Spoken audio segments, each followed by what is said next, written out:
Oh, she's in the call. I want to thank Craig. Hi, for telling me Gail. how beautiful I am. Hi, Gail. Is it working? Yeah, I'll have you up on the screen. Get some light. Let me improve my lighting here. Sure. Yeah. Gotta enhance the ability to see me. Yeah. Yeah, and once we get you up... Oh, here we go. Here you are. My mic working? Yeah, it's working. Okay, sweet. Hey, what's up, everybody? Hi, Gail. Okay, hello. Gail, you look really hip. I was gonna say, got your cool chain. Boy, we're getting a delayed feed here. It seems like Lauren McBride attacks my camera. Yeah. Oh, wait a minute. No, wait a minute. I'm seeing myself in the corner. Yeah. How are you all seeing me? We're seeing you through Skype. Do you have Skype open? Yeah, Forefront? Yeah, and we can see you good. It's working good on our end, and the people watching the stream can see you. Yeah. You know what? Okay. Before we really get into everything, I heard you have some information about Sean Connery. Oh, yeah. He was murdered. Really? Oh, my God. Yeah, they think they're investigating. They think it was by urethra Sizzle, the same person who murdered Hugh Hefner. Oh, my God. Oh, really? Yeah. So are they Yeah, gonna, it's really disgusting. are they going to reach out to you to be the new 007? Huh? Are you going to be the new 007 now that Sean Connery's gone? Oh, We need a maybe. female 007. Yeah, maybe. Excuse me, I'm kind of eating my dinner. What's on the No menu? problem. What do we got? Salad. It's a salad. It looks very good. Ooh, yeah. So, okay. Well, all right. So they took out Hugh Hefner and then they took out Sean Connery. Is it that they're challenged by ultra masculine men? Is that why what's their motivation? They still haven't figured out what the motivation is. We only know that urethra was trying to get information from Sean Connery, but we don't know what information it was. And he apparently didn't cooperate, and she threw him to the sharks. And that's too bad. They used some sort of a laser ray on him, and it's cut his penis or something in half. It's sharks with lasers on them? What? No, was that the actual? Was that the cause of death? They tied him to a table, to a chair, and there was a hole in the bottom of the chair, and she tortured his rear and his genitals. Like in Casino Royale, with Daniel Craig, not Sean Connery. Yeah, using some sort of I think a rope with a knot in it or something. Okay. A knotty rope. And she had a really bad urinary tract infection. So they say there was like puddles of urine with blood in her footprints leading to him. And he was on vacation in the Bahamas, and when it happened, and it's terrible. She apparently wanted some sort of information from him, and he wasn't willing to cooperate. So she tortured him, and then eventually, they don't think she meant to kill him, but it turned out that way. They were just going to run a knotted rope through his butt and not kill him? I don't know. My men think that she just wanted to get some information from him. They're still investigating. They've been so upset that they've been depressed all day. Yeah, I mean, he was a real one. He was a legend in his own right. So yeah, he was in Zardoz. You know, I've been wondering for a while, has Terrence taken Brent back to the Popeyes since the last time they were there? Oh, interesting. I don't know. Okay. I don't know if you talked to him about it since then. What do you and Brent normally talk about, like when you're just conversating? Oh, everything. Okay. Current events. Like today we've been talking about Sean Connery, and we talk about like dealing with problems, like having to deal with the yeast bombs, and like she's been dropping a whole bunch of them over me today. Yeah. I imagine leading up into like the election and everything, like it's just going to be an all-out assault all the way up until we got a few days of having to deal with this kind of stuff. Are the yeast bombs more localized at you, or is it also more generally as well? From what I understand, they're more localized. Okay. She used to do them all over, but she seems to be really focused on me, though she's not worried about collateral damage. Right. Like if she has to kill the whole world to get me, she's willing to do that. And Who's justifying the means. And it's Seroquel is the key to avoiding the yeast, correct? It's very important. Okay. Yeah, it's very important. If you don't take that, you're probably a goner. That's the first Gail commandment. We always tell our viewers here about the Gail commandments and how they're good to follow for healthy living. They're all excellent to follow. You got to take Seroquel, or else you're going to be a goner with the. I'm kind of reading them up on the wall here. I have them up on the wall. Thou shalt eat a balanced diet. That's what you're doing right now. Very important. Yeah, very that's important. really important. Without concerns about allergens or toxins. Well, I used to think I was allergic to everything, and I was allergic to a lot of things because of the yeast infection. But if you're on Seroquel, that will help you deal with the yeast infection, and hopefully you won't develop the food allergies you get from a yeast infection. Right. Absolutely. I started today's stream off with a salad too. I feel like Gail and I are kindred. We're connected. Well, I wanted to plug something. I have a Discord, and I also have a Patreon. My Patreon's really been beefed up. So if you check underneath my latest videos, you can have fun with me at Discord. With the Discord conversation. I've been a proud Gail patron for I think like a year and a half. Yeah, this is Jeff like Holiday. He's in the credits of a lot of your videos. Yeah. You're Jeff's at the bottom. I see him. He's bottom down. left. Yeah. Yeah, thank you, Jeff. I appreciate it. And you just upped your support too. Thank you. I did. Absolutely. Well, my main thing is I want to support the content that I love. I think that your videos are really important. And I when I looked at my Patreon list and I'm like, I don't really watch these guys. I don't really watch these guys. I'm just, I'm kind of done with that. And then I was like, you know what? I'm just going to boost it to Gail. I mean, thank you. Yeah, of course. Well, thank you for the videos. Like, you're incredible. I've got some of your books around here somewhere too. You're a very intelligent guy. I try to be. Or at least have like a degree in biology or something. Oh, it's only. I actually literally have a degree in biology. Do you really? I literally do. I'm Scott. That's Scott. You're Scott. Oh, you're one of the drunken peasants, right? Honorary. From time to time. He's halfway there. Oh, I'm halfway. Yeah, Jeff got Brent Spiner's clone on Twitter when Jeff thought it was the real Brent Spiner was really rude to Jeff on Twitter.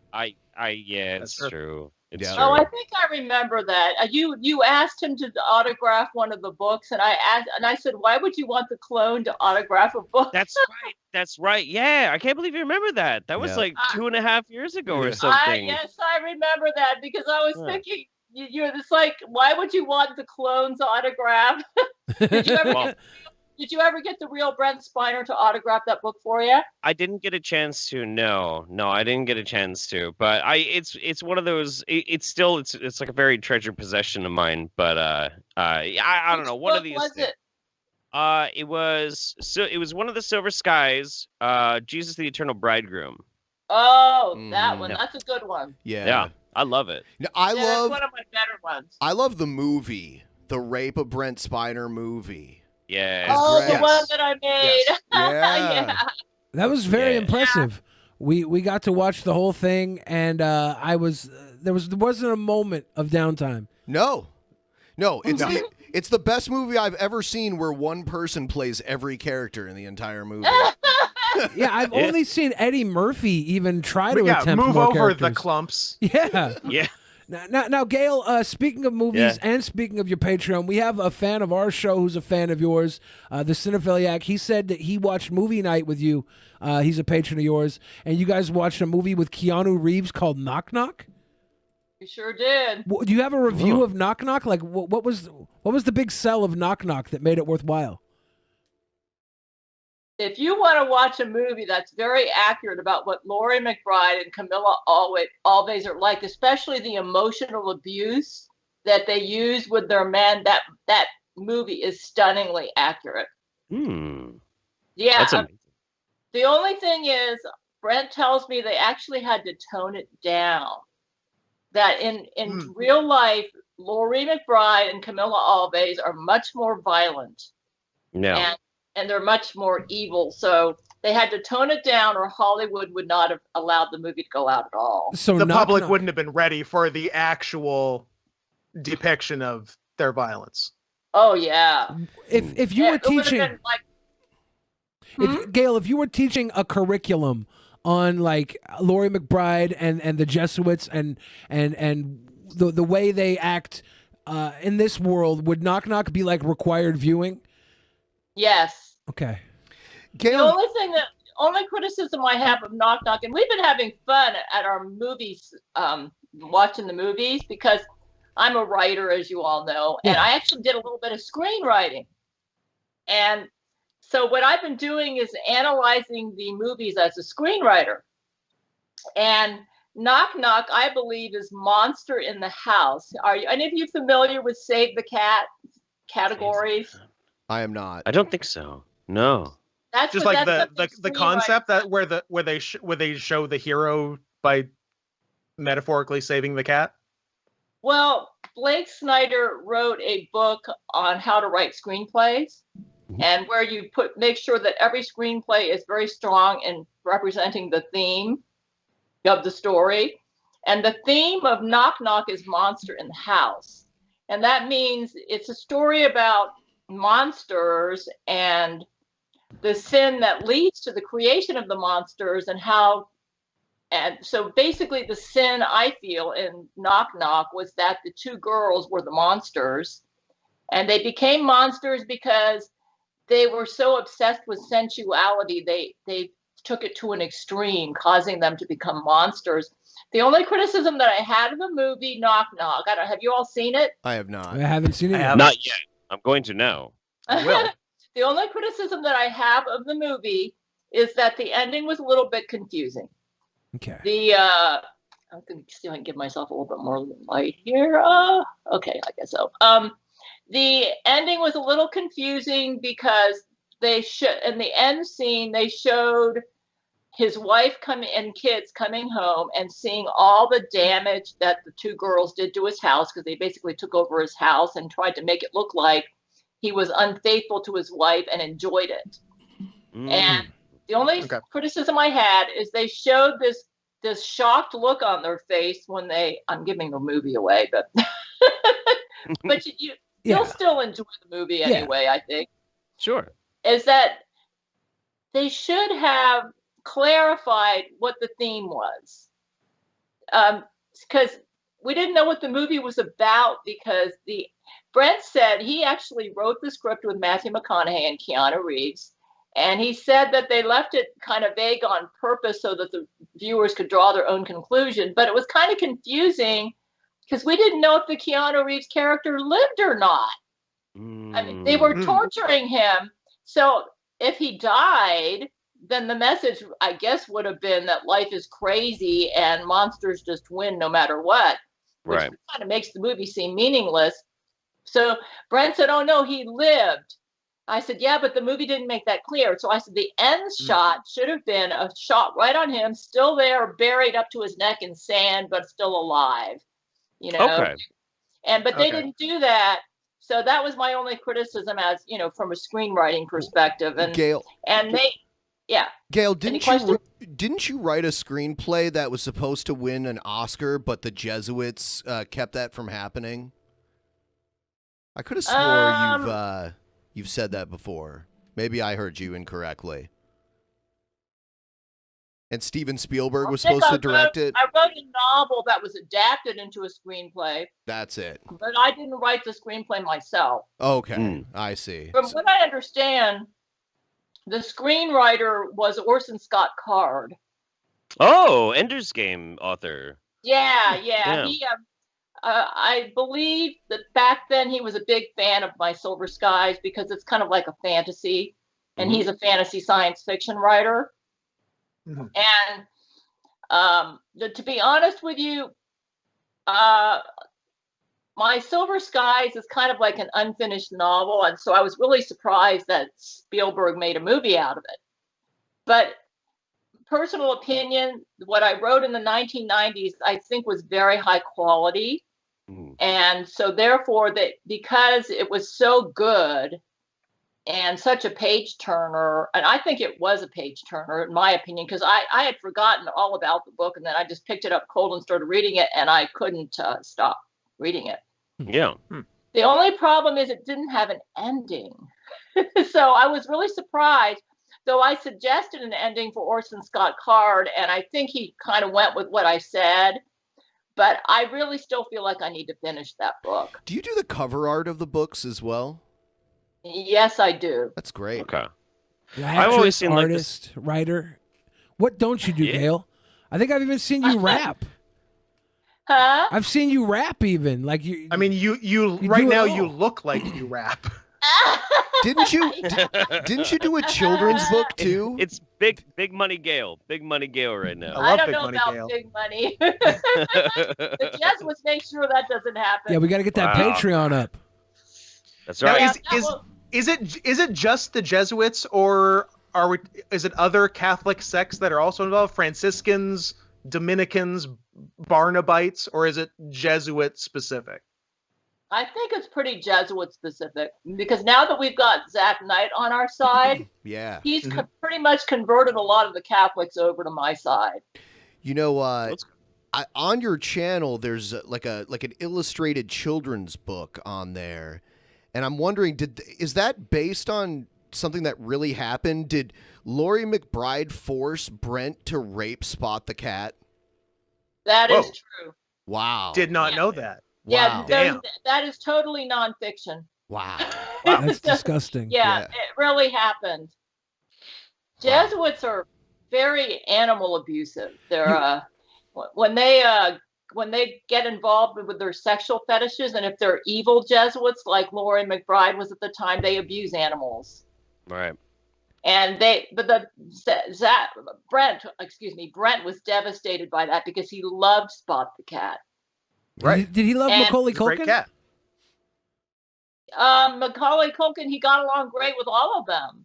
And Macaulay Culkin ended up getting raped, and I mean, it was a disaster. And Spot, they had to replace the cat on the episode of Star Trek because it was so That's why they replaced him.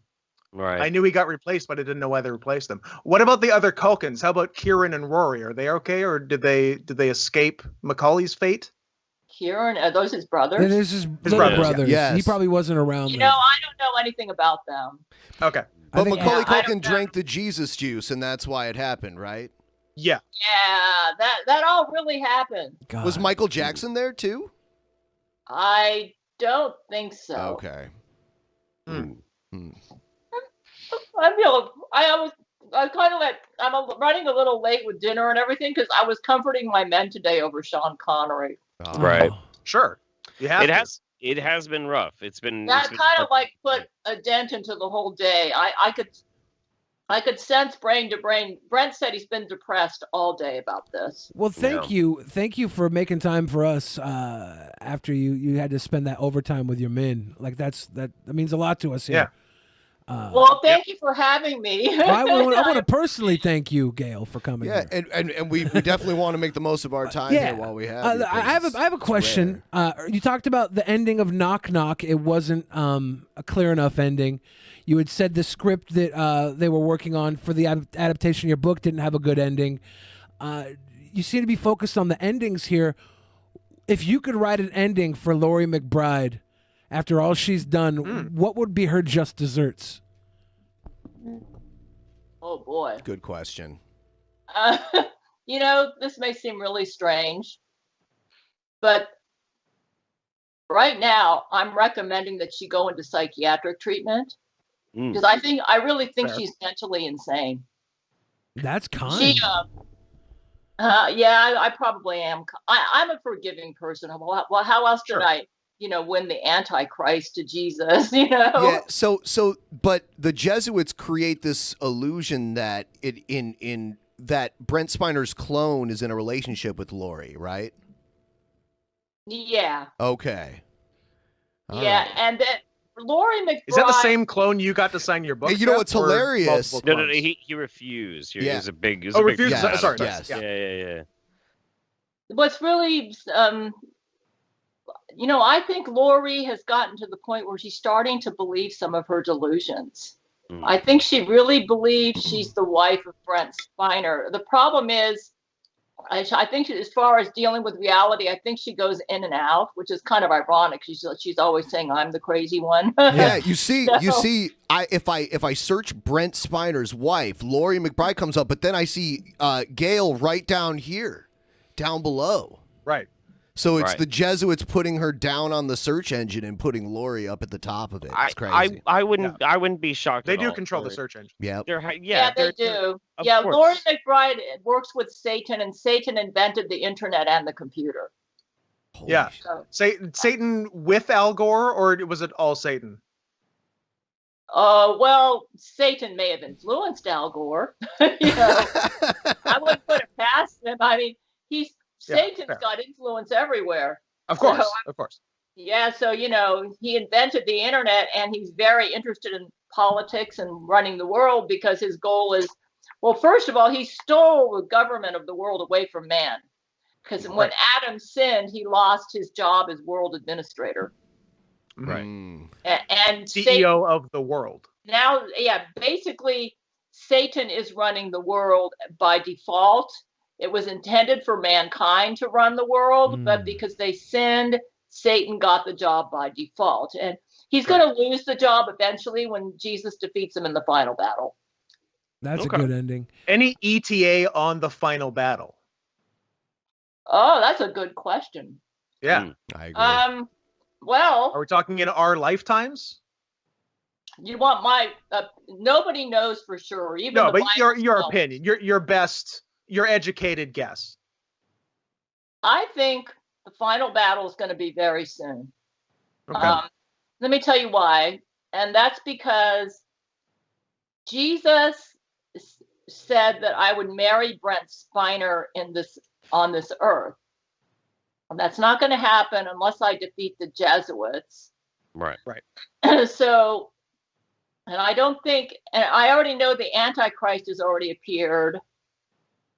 So, I don't know. I had this all figured out, but I really do believe the rapture. Are you guys familiar with the concept of the rapture of the church? Yeah. Okay. I'm going to put my salad up for now. I really think that the rapture is going to be like by 1934. Oh, now I know why I believe it's going to be soon. Jesus kind of drops hints.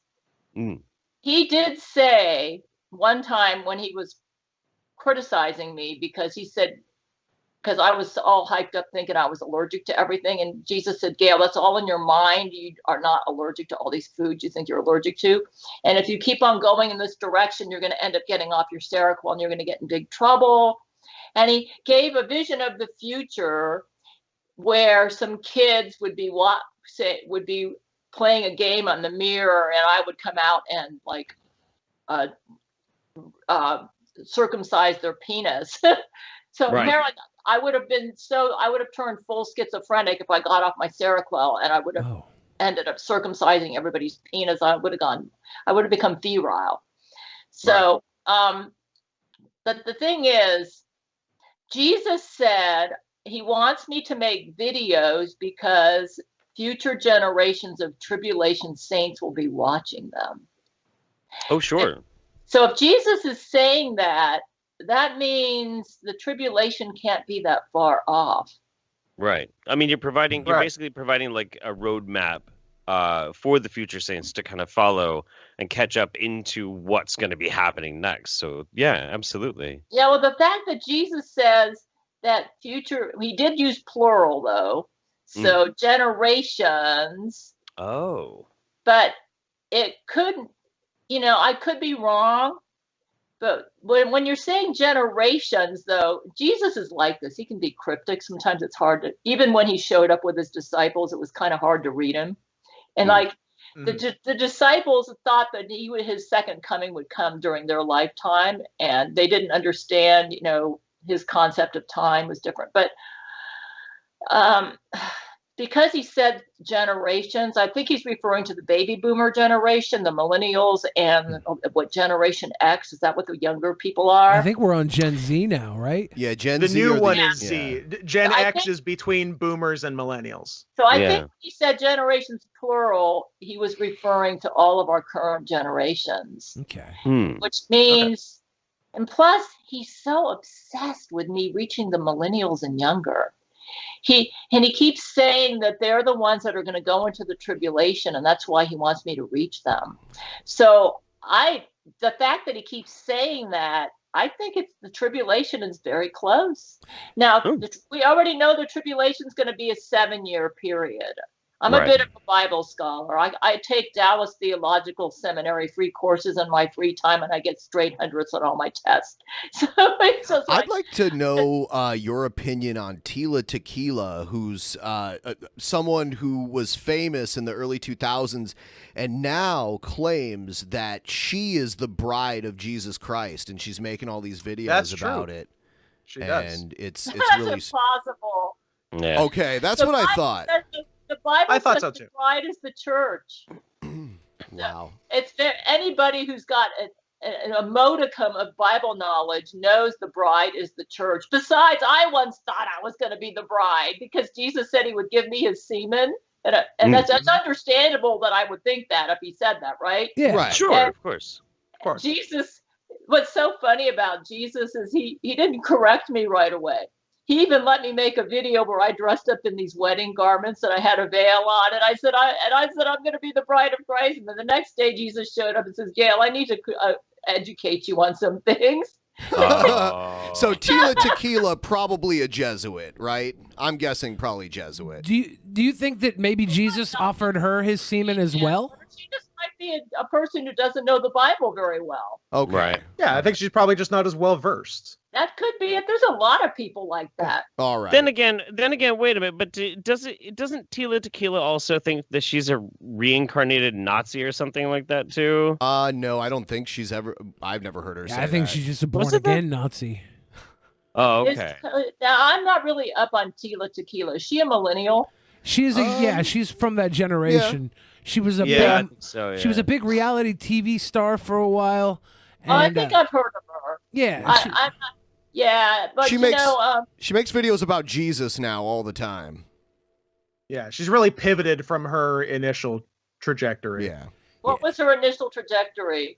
She was like celebrity reality show MTV stuff. She was big on MySpace, and then she became a reality TV star.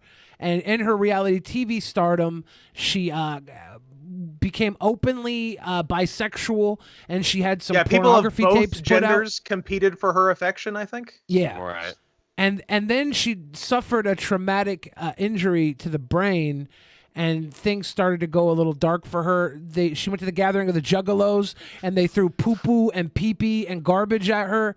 And they did do that, yes. Yeah, oh my God, I forgot about that. She doesn't sound like a Jesuit. Jeff, never forget about she's that. a Jesuit. It's important. I think never forget, Jeff. She's just maybe she's got a little bit of a delusional state there because if she really believes she's the bride of Christ, she might be a little bit delusional. Okay. And she's not faithful to Christ either. She had a brain injury, like you said, so she might just, it's another possibility is Satan could be playing games with her. Entirely possible.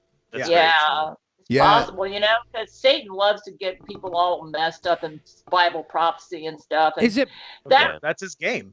Yeah, that way he can get everybody real confused about what. Basically, Satan doesn't want people to follow me. I am your best example if you're going to go into the tribulation, because Jesus said that I and my men are going through what the tribulation saints will be going through. Right. Yeah, her latest video, Tila, was Jerusalem is one woman, the bride of Christ, and she's talking about herself. Interesting. So she's going pretty hard on it. She is Jerusalem. Yeah. Man, I wouldn't take her very seriously. Okay. Yeah. I mean, that's fair. I'm a Bible college graduate, even though I'm, and I have read the Bible from cover to cover hundreds of times, and the only people she's going to fool are people that are not well versed in the Bible. She isn't going to fool anybody. She's not going to fool the Yeah. average evangelical out there. Okay. Or at least not the ones that I hang around with. So, Yeah. She Yeah, seems to rely more on her sex appeal and not her education of the Bible. what religion is she? I mean, is she a Baptist or what? I think she's created her own religion where she's basically the centerpiece. I of don't it. know if she has any Yeah, I don't think rules. she's identified as a certain sect, has she? No. I don't think so. Not in specific. Yeah, I kind of like hang around with the Dallas Theological Seminary crowd, and I can tell you none of them would fall for this. So, Absolutely. they would just think anybody who takes her seriously is a Bible blockhead, you know? Yeah. Yeah. I get it. Everybody who knows the Bible, they know that the bride of Christ is the church. Right. And Jesus himself said, Gail, I cannot be your husband. I'm married to the church. Yeah. That's what he told me. He said, I want you to get that straight. I said, well, Jesus, you want me to take the video down? Because I thought I was going to be your bride. You said I was going to give you your semen. He said, no. He said, you can keep it up. I said, how did you feel, Jesus, about me making a video saying that I was your bride? He said, well, I love the getup. Yeah. Yeah, it was great. You can't argue with the fashion. Was he flattered? Was he flattered? I don't think. No, Jesus knows me so well. Okay. I don't think he was flattered. Okay. I mean, he's obviously not going to go out and say that. I don't think he was flattered. Okay. He worries about me when I get that way because he's thinking, Gail, if you start thinking that way, Satan's going to impersonate me and pretend like he's me and get you in trouble. And that's why Satan might have moved on to Tila Tequila because he knows you know better. Maybe. Yeah. Yeah. Yeah, So what Jesus said had said he was going to give you his semen, and obviously that was a miscommunication. But what he's actually doing, I am going to get his semen. Oh, you are going to get it. Sorry, but what he's really doing is giving his semen to the whole church because the church is his bride. That's an interesting question.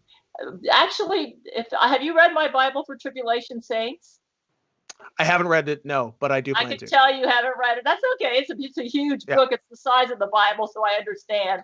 Yeah, exactly. But, Jesus did say that, he said, Gail, I need to clarify some things to you. He said, yes, you will be getting my semen, but it will be through Brent Spiner. Okay. He said, I'm going to give my semen to both you and Brent Spiner as a wedding gift for your millennial marriage. So would it basically be like kind of the same biological? I wanted to show you the shirt that Zach Knight gave me. Look at this. Oh yeah. Your tits. Well, if you insist. I wanted to know: is the Church of Gail an intergalactic spaceship? Right now, the Church of Gail is kind of spread out on all of the Jesuit space fleet. Okay. Because it was destroyed in our battle with Angelina Ballerina. I see. Because when I first started watching you years ago, you described it. You said it had a sick bay and all this. It almost sounded like a starship. It looks very. Have you seen Stargate Atlantis? I think that's what it's called. I have seen Stargate Atlantis. Yes. They actually filmed that using the Church of Gail spaceship as the background. Oh, so there you go. So it's that. Perfect. Okay. Yeah, so if I've you seen wanted it. to know what Church of Gail looked like before it was destroyed, watch Stargate Atlantis, especially the scenes where they're inside the spaceship and all that. So shouldn't you? I'm guessing eventually there'll be a Church of Gail B. Kind of like how there was an Enterprise B. Exactly. A new model, basically. It's been kind of mum about that. Oh, sorry.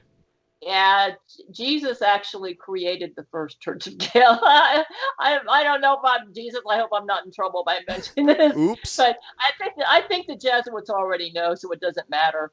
Okay. And plus, it got destroyed. If there is going to be a Church of Gail B, my guess is that Jesus would make it. Okay. The problem with the Church of Gail that we have right now, it's kind of like spread out throughout the Jesuit spacecraft, but it doesn't have all of the technology that the original Church of Gail had. So I have a question. So in the final confrontation battle, when Zach Knight's penis laser blew out the back of Angelina Ballerina's head, How long did it take to clean that shit up? It had to have taken a while. Oh, you know what? I never asked. I think they were so relieved that they were all alive. They didn't even think about it. Okay. Yeah. I can see it perfectly in my mind. And the first thing, obviously, the first thought, relief, immense relief. Second thought is, holy crap, that's gonna suck to clean up. Oh, right? man. Yeah, someone has to do that. You know, I don't even. But when you consider the fact that our spaceship just crashed, that probably seemed minor in comparison. Right. That I mean, the spaceship just crashed and it had exploded and it was all over the place. So, you know, shooting Zach Knight's semen through Angelina Ballerina's brain probably didn't even seem like a problem in terms of cleanup when they didn't even know where all the parts of this Church of Gail went. And not only that, Angelina's pink spaceship also crashed. Right. So you had 2 crashes on the scene. Talk about a mess. That was the mess everybody was worried about. So, yeah. I've got an Angelina Ballerina question, because the first time I ever heard you mention it, the first time I saw you was on Tosh.0. That's how I learned about you. And you mentioned Angelina Ballerina. I assume it's not, but just for clarification, because I knew of Angelina Ballerina. It's a children's book character that's a little mouse that does ballet. That's the only one I had heard of. And I assume this is something else. Oh, definitely. Angelina Ballerina is totally different from that children's book character and a lot more evil. I assume so. Yeah. No. I only have one picture of her in this tutu outfit, this pink tutu. And she was a good-looking woman. She was kind of short, about 5'5", but very evil. Yeah. You know who was the worst was Sarah Avery. Wow. So crazy. Sarah Avery, I think, is mentally ill. Yeah. I mean, I would classify her more as mentally ill than evil. I mean, she can't control her eating, right? And that's the reason. She can't. She's totally got a problem with eating. You know, it's like she can't control her appetite at all. She has no self-control. She's like a force of nature. Yeah, and she's loose, by the way. She's. That's what I heard. Gail, I have a question. You have so many men. You talk about your men quite often. You talk very openly about matters that I think a lot of people would keep private, but you're very open about it. The act of brain to brain, all right? It's how you connect sexually with your men. Right now, that's the only safe way to sexually connect with them. Could you explain the process of brain to brain to somebody who's never experienced it? You gotta excuse me. Lori's dropping bombs over me. She's making my nose water. Oh no, Lori! Is the yeast up? Right. Oh, she's been dropping yeast bombs like crazy today. It makes my nose itch too. Yeah. The brain to brain. What the way that works is, we've got mind reading technology using satellite signals. Yeah.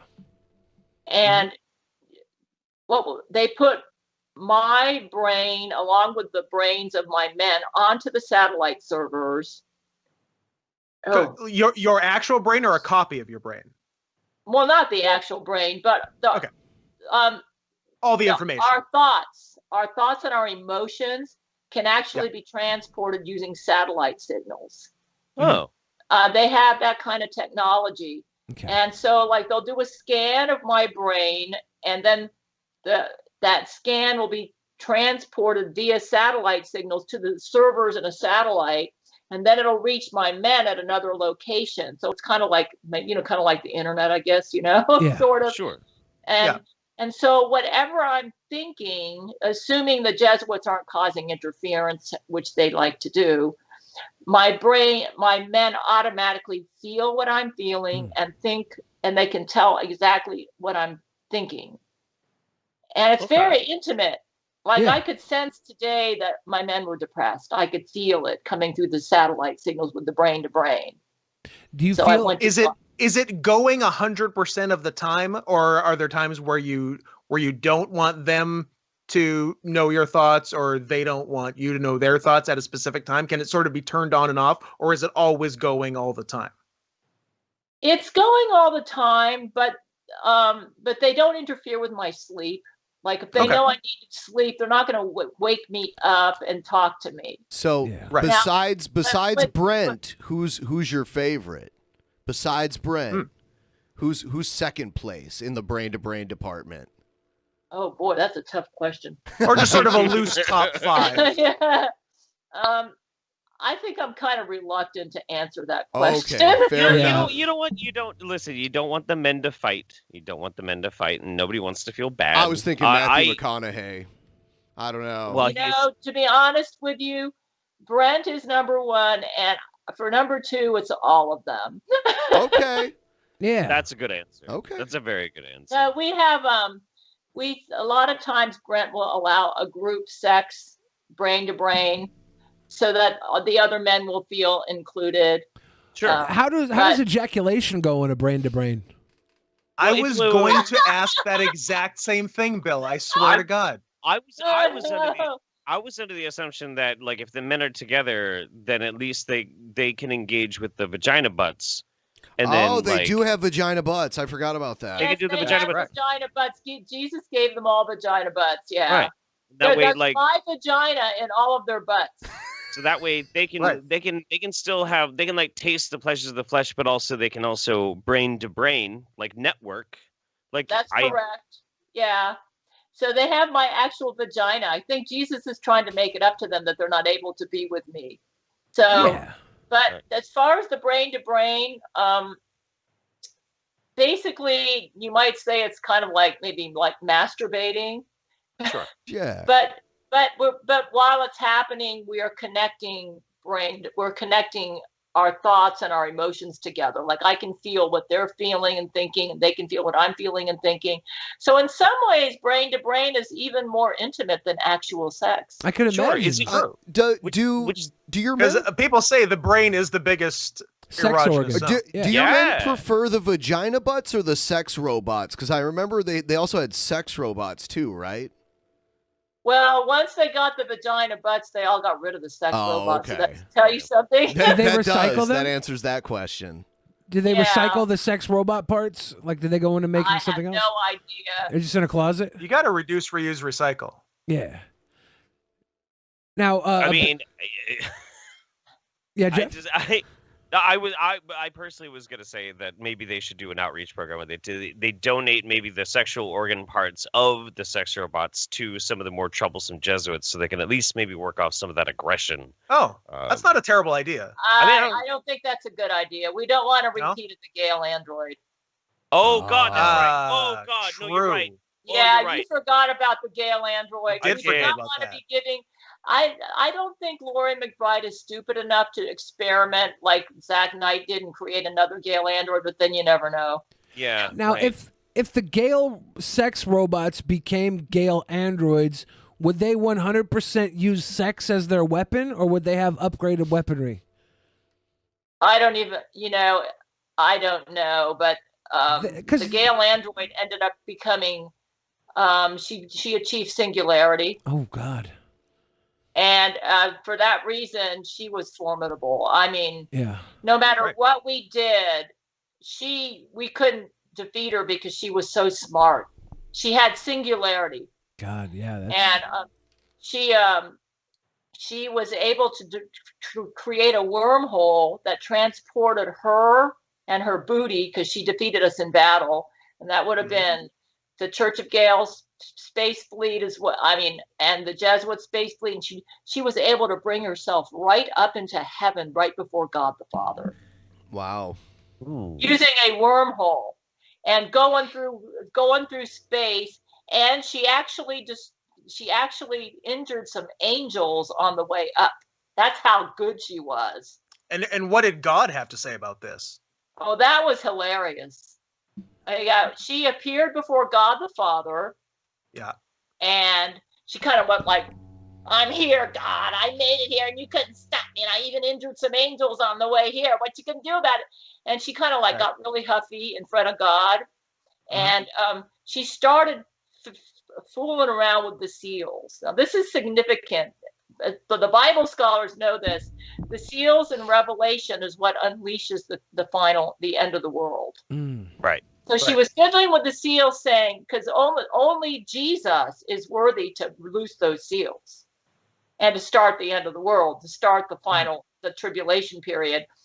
So she was fiddling with the seals because she knew she was telling God, I'm the one who's going to start the end of the world. And so what God did was he got his fingers and he drew a square in the sky as something the shape of a door right in front of her, and then a door, and then a Misao, that's my mother's android, just appeared. God just created her, and she started screaming at the Gail android and said, "You're crazy." She said, "You're coming with me right now." And so the Gail android thought, "Oh no, my mother is just so funny because my mother can be a disaster when she gets on you." And that did the Gail android in.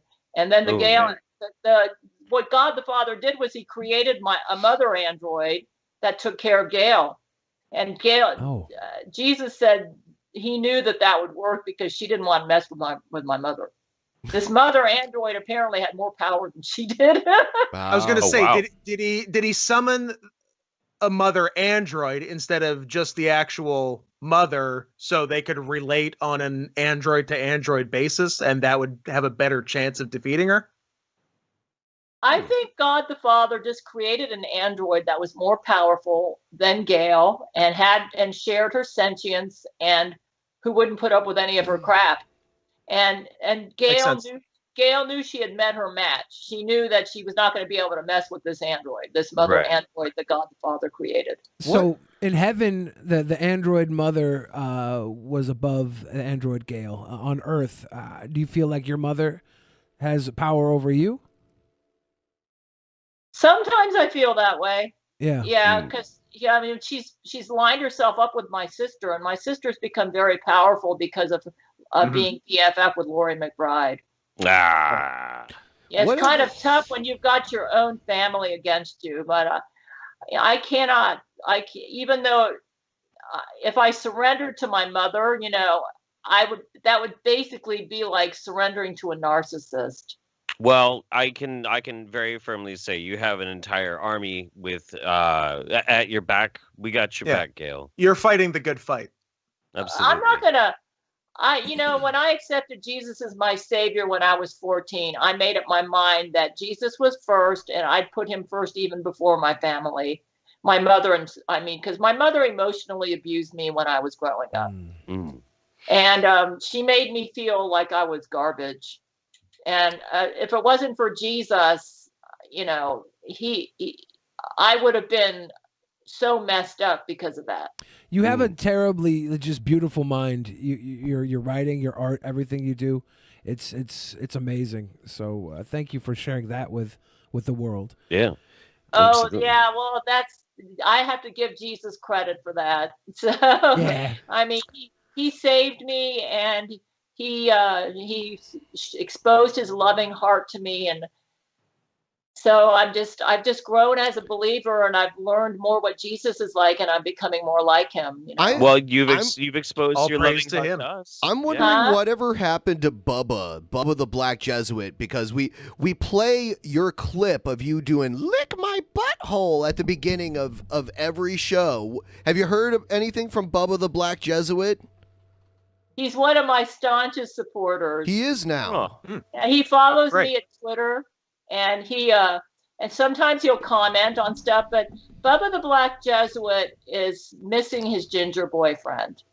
Yeah. Oh. He's very heartbroken because Sarah Avery ate his ginger boyfriend. Oh wow! Right. But Because she can't control her eating. Who did he force to lick his butthole?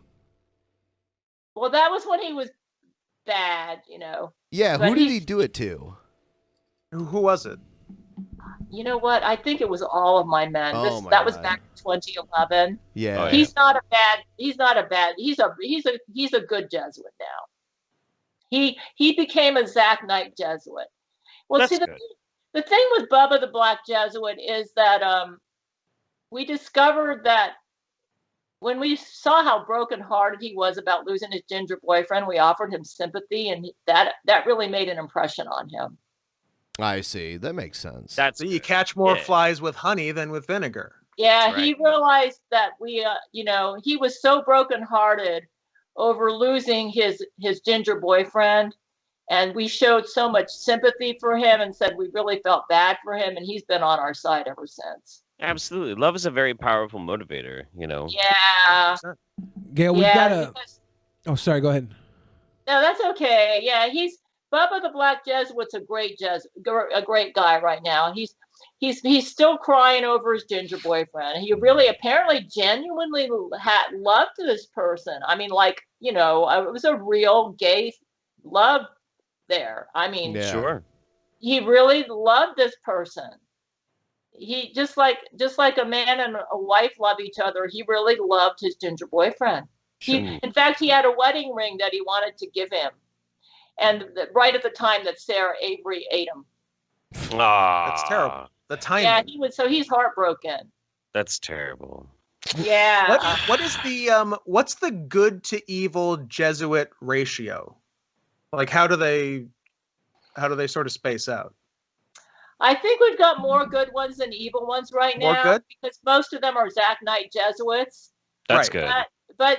But Lori McBride's got a very vocal minority. Like, they're pretty much behind all the SJWs out there.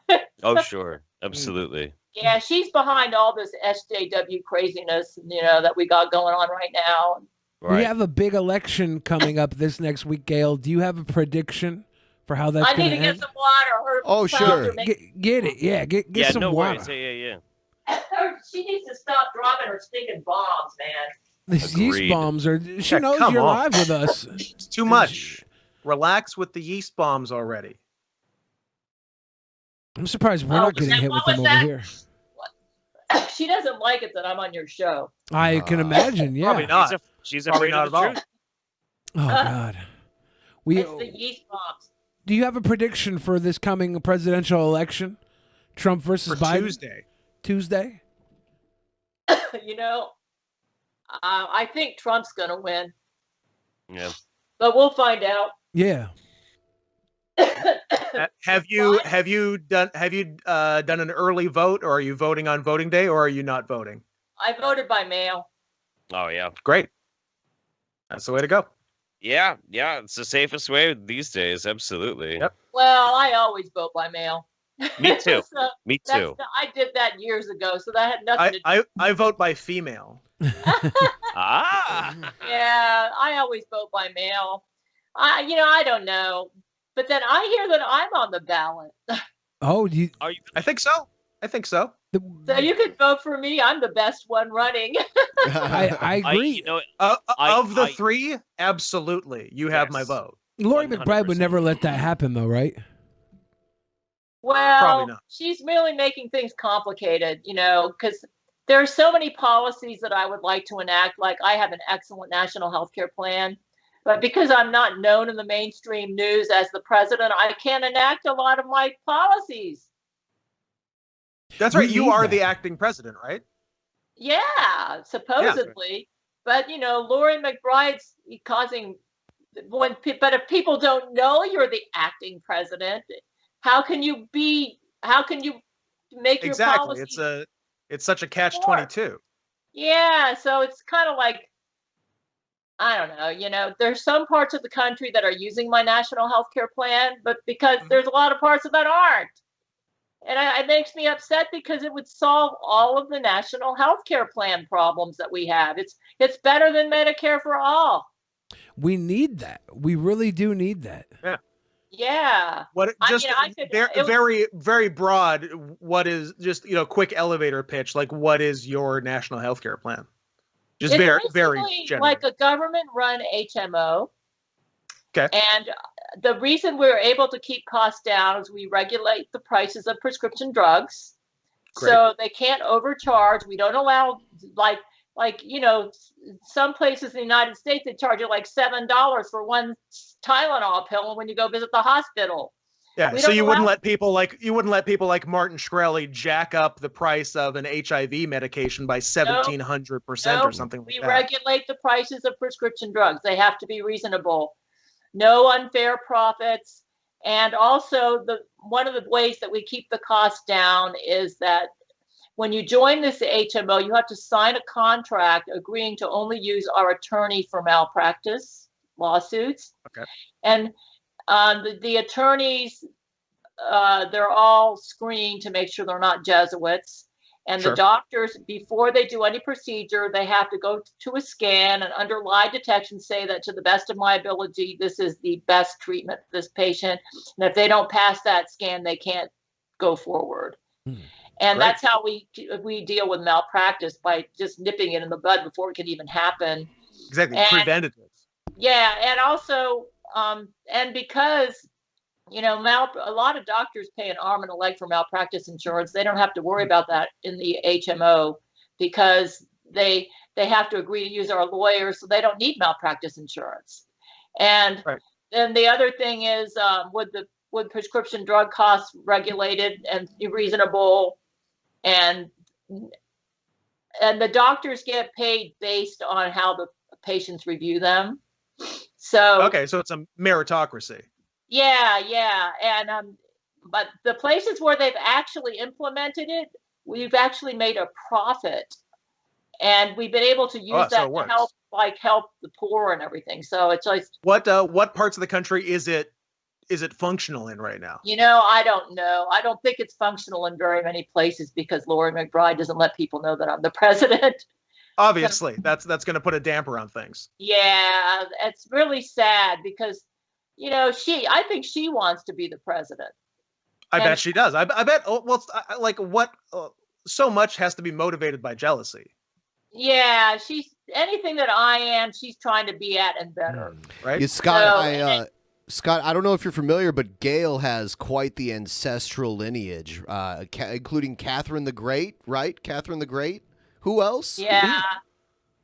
And King David. King David. Oh, wow. All the way back to King David. Wow. Yeah, I'm literally 50% King David and 60% Catherine the Great, with a 10% overlap between the two historical Math figures. checks out. Yeah, and it's a very interesting history.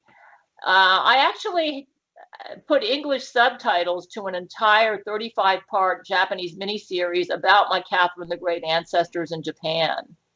It's at my website. It's called Homura Tatsu English Subtitles. HOMURA. Yeah, TATSU. I've got a blog page. And it's kind of a complex story, but I'm not descended from Catherine the Great, but I came from the same gene pool that produced Catherine the Great. Okay. And that's how I ended up with her genes. So I came from the same gene pool. She's actually came from the same gene pool that produced that Vladimir the Great of Russia. And I'm actually descended from him. He had a ton of children. Vlad the Impaler? No, Vladimir the Great of Russia. Okay. Yeah. He was one of their first Viking. I think he was like a Viking king. And he lived around 1000 AD. Yeah, that sounds right. And so what happened was he had a lot of children, and his children, Boris and Gleb, were murdered. And Sviatopolk, who succeeded him, came into power through treachery. They didn't want the throne, and they voluntarily surrendered it, but he murdered them anyway, just to make sure he wouldn't have any competition. And they didn't fight him because they didn't want civil war in Russia, so they just willingly became martyrs. And that's why they're saints in the Roman Catholic Church. But the other children of Vladimir the Great, when they saw what happened to Boris and Gleb, they left Russia and went to Japan and became the Oshu Fujiwara family, which is all about what the Japanese miniseries Homura Tatsu is all about, which I have on my website. And it's from them that I get my Catherine the Great genes, because Vladimir the Great came from the same gene pool that would later produce Catherine the Great. Right. Okay. He had Okay. Germanic bloodlines. Gail, was there any meat in your salad? There was egg. There was egg. Eggs, Are you I a think I saw. vegetarian Yeah. or were you just eating healthy? I just tend to eat healthy. You Yeah. you ever been to a Popeyes? No. Okay, Popeyes I've never fried been. chicken. Because you went on a tirade about Popeyes, and I think Yeah. you were. I think you were completely off. I figured you'd with want Popeyes. to visit it once. I've been to Popeyes. It's nothing like you explained. It's nothing like you explained. Well, no, she didn't Well, go. that doesn't It was- happen it every was- time at every Popeye. It was, wasn't it LeVar Burton and Brent and Terrence Jenkins? yeah, that I went? think they were LeVar off no, about no, the no, no. Popeyes. No? LeVar Burton was not there. Oh, at okay. I don't think the- LeVar was involved. Okay. Yeah, I think it was the a lot of Terrence Popeyes and a was lot of Brent. misinformation, is what I'm saying. It was Terrence, Hugh Jackman, and Brent Spiner. Which video was this? There was a Popeyes Chip Out. video. At the Popeyes? Yeah. With Qui Fonda. We found. Yeah. Qui Fonda, and then there was a fight broke out in the Popeyes, and then I believe Angelina there's rape in the Ballerina came in. bathroom. Oh, you're It was- talking about when Angelina Ballerina. Oh, I remember that. She That's wa- when she Angelina walked off Ballerina with Hugh went Jackman. off with Hugh Jackman and Terrence Jenkins. Right, Okay. right, yeah. Because I've Yeah. never seen anything like that at a Popeyes. I don't think that. Oh, You've you been going to the went wrong to- isolated You've incident. been going to the wrong Popeye. That's Yeah, that's you got didn't to go to be the an right- isolated incident. No. I think they were referring to a Popeyes in Compton, California. Oh, see? I've been to a Have you Del been to one of Taco in those, Bill? Compton. I've been to a Del That's Taco in different. Compton. Well, that's not going to happen at a Del Taco. Something entirely different's going to happen there. Something Bill. entirely This was different. this was a Popeyes in Compton, California. I Okay. see. That makes So you're sense. dealing with the Compton black culture. Yeah. I'm gonna The demographic. That's not going to be your typical Popeyes. of I'm gonna course. investigate because that seemed irrational. It sounded out of control to me. I don't believe that's real. So I'm gonna have to look into that further. I'm Really? gonna take your word for it now because I've never been to the Compton I think it happened. Popeyes. I've You never got been. to understand something, though. Angelina Ballerina had very strong brain control powers. Okay. So what happened may have been abnormal. Okay. It okay. may not. In other words, they were having a chimp out, but once she showed up, she probably made it worse using her seductive powers, getting everybody Sure. all riled up. Okay. So yeah, you're probably right. That probably isn't typical. But you got to understand, Angelina Ballerina is not typical. I mean, she had very strong seductive powers. She could show up in a room, pull down her shirt and flash her breasts, and all the men would just go rabid for her. And some of them, their penises got so erect they would explode and die. Oh from my God. blood loss. That Ooh. is extremely erect. Is that why you're wearing the shirt you're wearing now? Is that like in reference to her No, pulling her tits out? In defiance of that? Zach sent me this shirt. Okay. This is my Halloween outfit that he sent to me. But no, Zach Knight just likes this sort of stuff, you know? So, Well, I imagine it helps you connect with the millennials and the younger generation, which is very important. That's right. Yeah. But remember Absolutely. when we had that comedy video about that lady that Zach Knight tried to get to show her tits to him? Yes. Yeah. That's what this shirt is based on, Okay. that comedy video. I like how you had the big fake joint rolled that you were smoking that's on. Yeah, that was awesome. There it is. Complete Hey, costume. There it is. smoke Yeah. pan every There day. you go. Did you, Gail? Did you ever smoke weed in your life, even one time? No, never. Okay. No, my men just invented this whole thing. I It's- don't smoke. It's legal in Washington now, so people smoke it all the time here, all the Yeah, time. here in Oregon Jesus too. says that if everybody smoked weed, we'd have more peace in the world. There we go. Probably. Yeah, probably. Jesus is getting more and more correct every day. But you can't. Everybody Yeah, can't it's smoke true. weed, so we need some people who aren't on weed to help fight the good fight. I think That's just do it in shifts. We- Some people on weed, some people off weed at all We times. could, we could just take turns smoking weed. That's, I mean, sure. And then you I'm pass not- the Dutchie on the left-hand side. I don't have a problem with weed. I mean, Yeah. with marijuana. I'm a centrist in my politics. Cool. Yeah, absolutely. I'm a centrist. In fact, I voted for Tulsi Gabbard. I love Tulsi. Nice. I love Tulsi. Yeah. Yeah, I'm she's married. great. And if she was running for president, I would have voted for her. Yeah, Tulsi's Right on. great. I really feel like Jeff, you love Tulsi, right? Sure, man. Yeah. No, I like Tulsi. Tulsi's pretty cool. Yeah. I wish that they didn't screw her over in the Democratic Party. Well, that's what the Democratic Party does. Yeah, what Yeah. I do agree with that. what do you Yeah, normally talk about with Vladimir Putin? Because you seem to know him and have like a personal friendship with Vladimir Putin, and that's a pretty high-ranking politician in the world. Probably Yeah. the highest ranking in the world that we know of. Is he one of your men? Yes. Yes, I thought so. Oh. I thought- So He's Ben and I this week. Handsome. Ben and I this week we were on Russia Today. They brought us on Yeah. Russia Today. Did that happen through Really? you? You were on Russia Today? Yeah, Yep. we were Yeah, a few well, days ago. Cool. Putin must Who have were known you were with? coming on and had thrown us a little bone. Yeah. Really? You were on Russia Today? Yeah, we were Yeah. on Thursday with no bullshit. Ben Swan. Ben Swan. He had us on. Swan. Yeah, because I watch Russia Today every now and then. Yeah.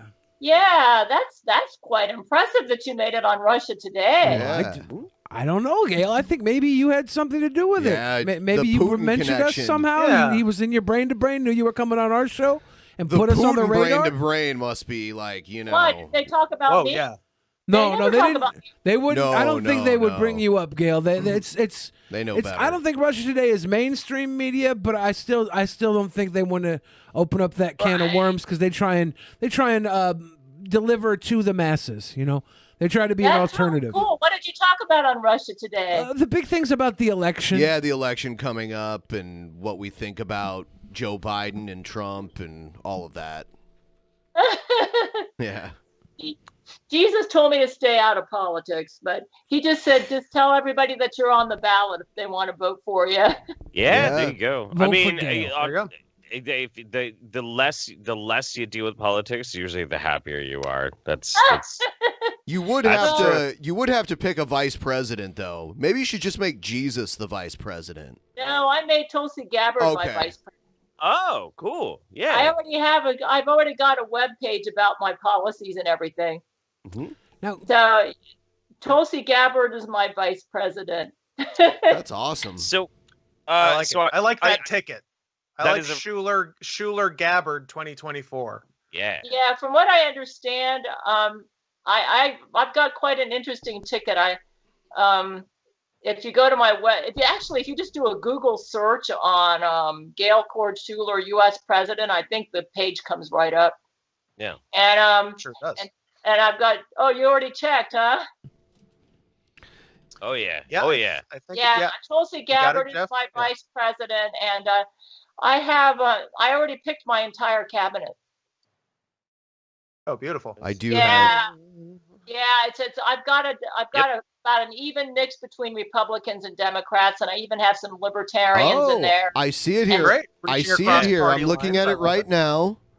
It's Absolutely. it's interesting. I see Ben Carson on there.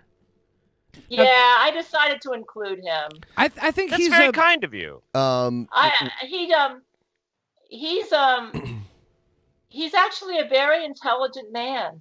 He's a He's brain just kind of surgeon. contentious. He's a brain surgeon. He's very smart. He's just kind of contentious at I times. see, so it's good to reach out to those people. I see That's Bernie great. Sanders, Rand Yeah. Paul. Nice. Ron Paul, Ron too. and Rand Paul. Yeah. Both Pauls. Yep, yeah. Yeah. Now, there's this guy. His name's Kane, and he's wearing a suit, and he's the mayor of Knoxville County, Georgia. He's a libertarian. You might want to look into him. He's done a lot of good He's work. pretty good. He's good. He's an up and comer in politics. Yeah. What's his name? Kane or Glenn Jacobs. Glenn Jacobs, Yeah. the Glenn mayor of Jacobs, Knox yeah. County, Tennessee. Glenn Knox County, Tennessee. Yeah, Yeah. Glenn Okay, Jacobs. well, He's right former- now I haven't really been thinking too much about politics lately, but Yeah. what was Probably for the best. Glenn Jacobs. Yeah. He's former WWF wrestler Kane. And we saw him one day wearing a suit, and we're like, "Is that Kane? Why Yeah, is he he wearing wears a suit. Turns out he ran for mayor of Knoxville County, Georgia, Wow, and won. Vladimir Putin's going to And be on the libertarian. cabinet too. Yeah, if Putin on the cabinet. Yes. That's interesting. Yeah, Putin Well, on you the know, cabinet. I'm very unorthodox. I just put the best qualified people in there, even if they're not Americans, and then I just give That's them fair. full citizenship. Bill Nye. What do you figure is the best cabinet position for Vladimir Putin? Vladimir Where Putin. would he be best served? My trade representative because he's got a PhD in economics. That's Sure. right. That's true. He'd do really good at that. Oh my God! Absolutely. I'm looking at a thumbnail of the Shimmering Sea, Robin Williams murder. I remember that too. And now this Sean Connery stuff is kind of sounding the same as the Robin Williams stuff. Like maybe. Any connections there? It's a little different. I thought that at first, but Urethra Fosizzle was the same person who murdered Hugh Hefner. We have to do more research. It doesn't. We're not really sure what the motive was for it. Like with Robin Williams, he was actually trying to marry me at the time. So that's what got him into trouble. They were going to make sure that didn't happen. Now, if there was a plot against Sean Connery and also Hugh Hefner to a degree, why wait until they're 90 years old? Why not get them earlier? Well, that's the reason I don't think his death was deliberate. I think Urethra Fosizzle was desperate in some ways. She was trying to get. It was accidental. She was trying to get some information out of him, and she couldn't get it, and she accidentally killed him while she tortured him. Oh. She was very uncomfortable. Brent tells me she had a very serious urinary tract infection. She had blood coming out of her urine. That would be uncomfortable. Yeah, absolutely. And she had to take off. She had to take off because of the infection, and he got accidentally eaten up by a bunch of sharks. Shit. I mean, better sharks than Avery. True. I don't know. From what I understand, she did use some torture on him because she was trying to get some information out of him. So it was pretty nasty, the torture. This is the first I've heard of Urethra Fosizzle. She was Hugh Hefner died a natural death and he was murdered too. It was both. Right. So, but Urethra Fosizzle actually used a form of autoerotic asphyxiation because Hugh Hefner enjoyed doing that. And when it was time for her to get off, she wouldn't get off. Right. And then just if you're not careful about that kind of thing, like it's just so easy. She did it. You say get off. She personally smothered him? Yeah. Oh my God. But he also died, from what I understand, when he had an ejaculation because of the autoerotic asphyxiation. Sure. As you do. There was a clot in his testicles, I think, and that caused an explosion, so that caused him to die too. Oh man. Okay. So there was a combination of not being able to breathe and also an explosion in his I think his testicles that caused him to die. Explosive nutsack and asphyxiation, So I just randomly, I just want to mention this too. So we were talking about the Church of Gail is now like spread across a various fleet, but I went just casually because I am a patron, and I looked, and it says on your patron that if you had $150, Jesus says that once I reach 150 in patron, we're going to see some big new changes. Do you think that might be a new flagship? Oh, I didn't see that. Zach Knight actually has kind of taken over my Patreon. He's sneaky. Because you're almost there. You're almost there. You're less than $40 away. You know what? That's Patreon an goals. intriguing question. I don't know. I don't know. I wonder, Jesus meets with my men and he drops hints, and basically I have let them take over my YouTube channel and my Patreon, and Zach is doing a fantastic job. He's a good man. He's a really good man. Yeah, he's doing he's a real natural at making money, because when he was the leader of the Jesuits, he managed $1 trillion operation. That's quite an operation. Yeah. That's big time. And he did a really good job.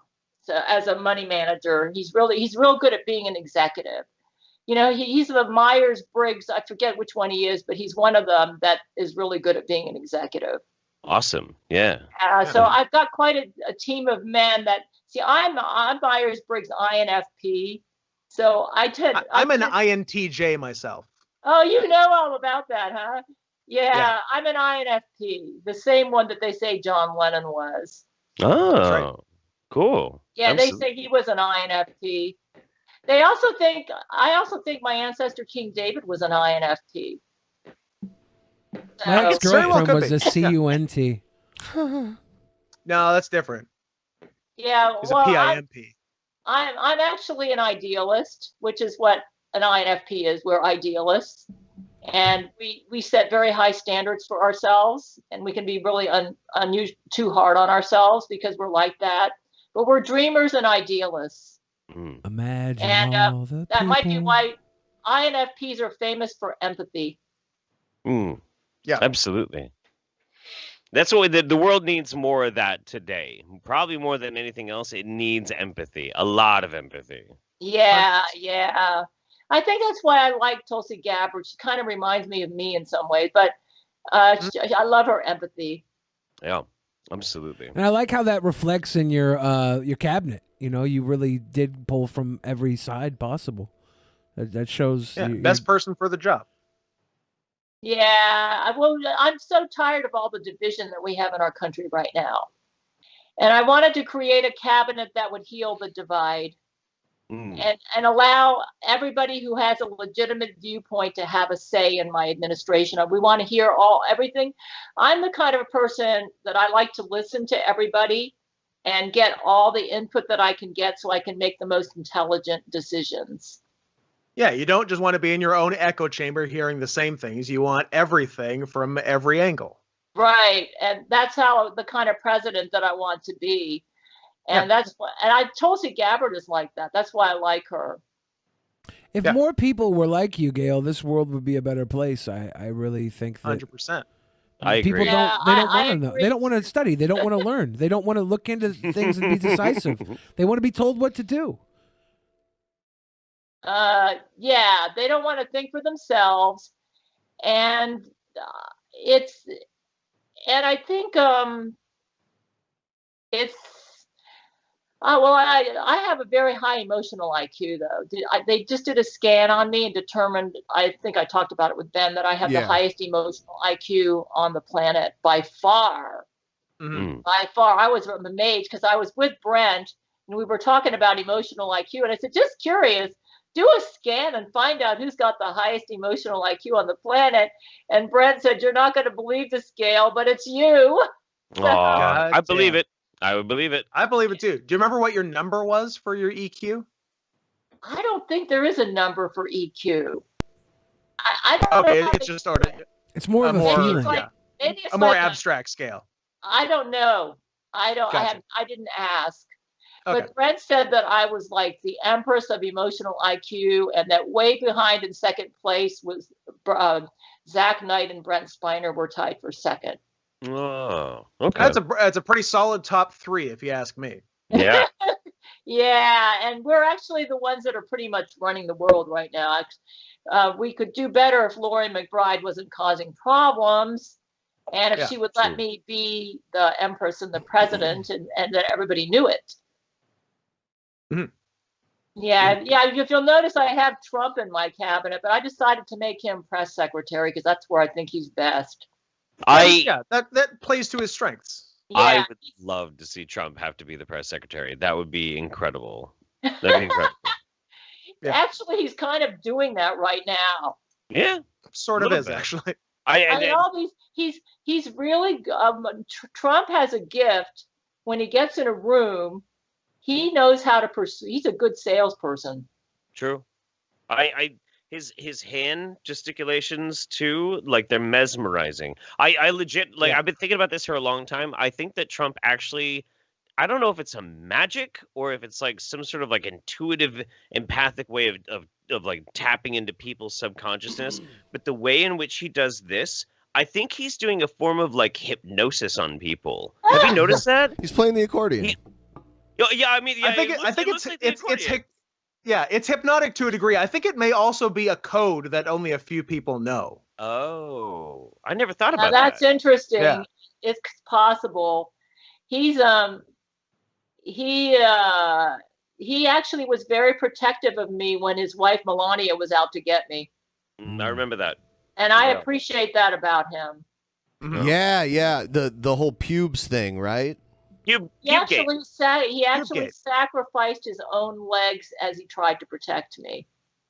He doesn't have his own legs anymore. Melania chopped them off. Does he have prosthetics now, or some sort of cybernetic legs? He's got prosthetics, but they actually work better than human legs now. See, that's the crazy thing about he's sacrifices. like an Oscar Pistorius Blade Runner type now. There's always these sacrifices. There's always these sacrifices that are made, and they turn out better in the end. You know that's a lesson when for your being sacrifice selfish. is for so good a cause, then you're rewarded for that sacrifice. Yeah, Trump got better legs. Jesus came back. Like this is all. It's sacrifices are worthwhile, is what I'm learning here. Yeah, they can be. That's a good way of looking at it. Yeah. I think the Melania Trump automaton is good. I don't think she's causing problems with Trump right now. I was just about to ask about that, but like from my perspective, it seems like they are using more than one automaton because there are multiple ones. Maybe one of them has to like go down for like the shop or something, and they bring one out. But like usually the technology is pretty high up. They look almost perfectly identical. But these ones, some of the ones that we're seeing, I'm wondering if maybe they just have to like borrow somebody else's or something. Like, they're not all coming from the same mold, which is odd. Right. Some of the Melania, they're not clones, they're robots, right? Right. Right. Some of them just they don't seem like the highest quality than the original Melania bot. Well, you might be noticing stuff I'm not noticing. I haven't been really been paying attention. To me, they all look like Melania, but you might be picking up on stuff that I'm missing. Most do, but there was one recently in the last week or so that seemed way off. Like in the chopper, they didn't quite nail it. Yeah. It might have been just doing. She was just sitting sitting in a helicopter while he was getting out, and she had very dark glasses, and he's waving, and like the in the picture, I think, you know what I think it probably was? I think that probably the Melania bot got lost, or like they had her on a different flight, and it was late or something. They had that flight didn't make it. Yeah, or like maybe it was even a human body double. I don't know, but it was. You know what? You might. I didn't see that. Maybe I would have noticed it myself if I had been watching. Sure. I don't watch news that much anymore. You're probably better off for that. You're doing the right thing. Yeah, but I do kind of miss the Gabriel Chana Fox News. You know? Well, you don't get it anymore? I haven't seen it in a little while. I've been really busy though. Maybe I just haven't tuned into it recently. I hear that it airs in Seattle. It probably is. It's not on 00 on cable in Seattle? I'll have to check. I don't have cable, so I haven't been able to watch anything. I'm still getting it here online. It's still playing in Eugene, Oregon. Oh, so you just checked and it's there? I haven't checked like today, but I think it was like 3 or 4 days ago that I turned my TV on. Yeah, it was still there. Yeah. Yeah, I don't get it where I'm at. They don't air it where I live to protect me, I think. So I won't be targeted by the Laurie McBride Jesuits. Right. Yeah. Yeah, do you think Laurie McBride has anything to do with all the tropical storms that hit the Gulf? Oh, she's behind just about all of them. Okay. Yeah, have you noticed how many there have been this year? Yeah, she's just shooting them your way, trying to hit you with them. Yeah. Yeah, actually, if I wasn't doing the Gale commandments, there was one that was so powerful that broke up into 2 hurricanes, and it went to the Gulf Coast. But that would have been the most powerful hurricane in human history if my Gale shield wasn't there. Oh God! Oh, man. Wow. Break it up. It was really. That's what I was told. So she's trying to get me so bad. I believe it. She doesn't care if she has to make 1 million hurricanes. If she thinks she can get away with it, she'll try. Well, if she tries to make 1 million hurricanes and you split them all apart, does that mean you're responsible for 2 million hurricanes? Or are you saving us because but 2 million lesser hurricanes that are doing less damage? That's true, yeah. I would say that every hurricane that we've had from 2017 forward has been either Angelina, or 2016 forward has been either Angelina Ballerina or Laurie McBride. Oh my God! Right. Yeah. Yeah, it's been rough. I do remember your weather reporting that you were showing, and look, those are some bizarre patterns. Bizarre patterns. Those are definitely like around the That was near to the finale of Angelina Ballerina. That was pretty rough. Well, my Gale shield is definitely saving me. You can actually see when the hurricanes get close to me, my Gale shield will deflect them, and they go up the coast, and they don't give me a direct hit. Right. Right. Absolutely. And now my Gale shield apparently is strong enough. My Gale shield weakened quite a bit after the battle with Angelina Ballerina, because we had to use my Gale shield to absorb the Sarakaki. Because right, and I assume that took a lot out of it. The Sarakaki had the power to destroy the universe 3 times over. And she aimed it towards Florida, where I lived. And what Zach and I did is we went out into outer space and we intercepted it so it wouldn't hit Earth. We actually risked our own lives to save Earth from the Sarakaki. So we went into space, and the combination of my Gale shield along with the shield on Church of Gail was able to stop the Sarakaki and fizzle it out before it hit Earth, which was amazing because it had the power to destroy the universe 3 times over. That's good. Yeah, that shows how powerful, but it totally used up my Gale shield, and for I would say for several months I didn't have a Gale shield. That's going to deplete it huge. By what means did you go into space? Oh, that's an interesting question. Yeah. What happened is they normally can't transport me aboard Church of Gail, because when I dematerialize, I usually won't rematerialize because my genetic code is in the Jesuits scanners. Right. But because Angelina Ballerina had launched the Sarakaki, she didn't want to be on Earth. So she was out in deep space, and she launched it from deep space. So Zach took a chance, and he basically took my apartment where I lived and transported it aboard Church of Gail spaceship. And the whole apartment, not just you. And I was in the holodeck. Gotcha. On Church of Gail. And so I was on the holodeck on Church of Gail, and they flew me out into outer space. And then I said, well, Zach, what's going on with the Sarakaki? He said, it's still coming. So I said, does she know that we're out here? And he says, yes, and it's not stopping her. She's still sending it to Earth.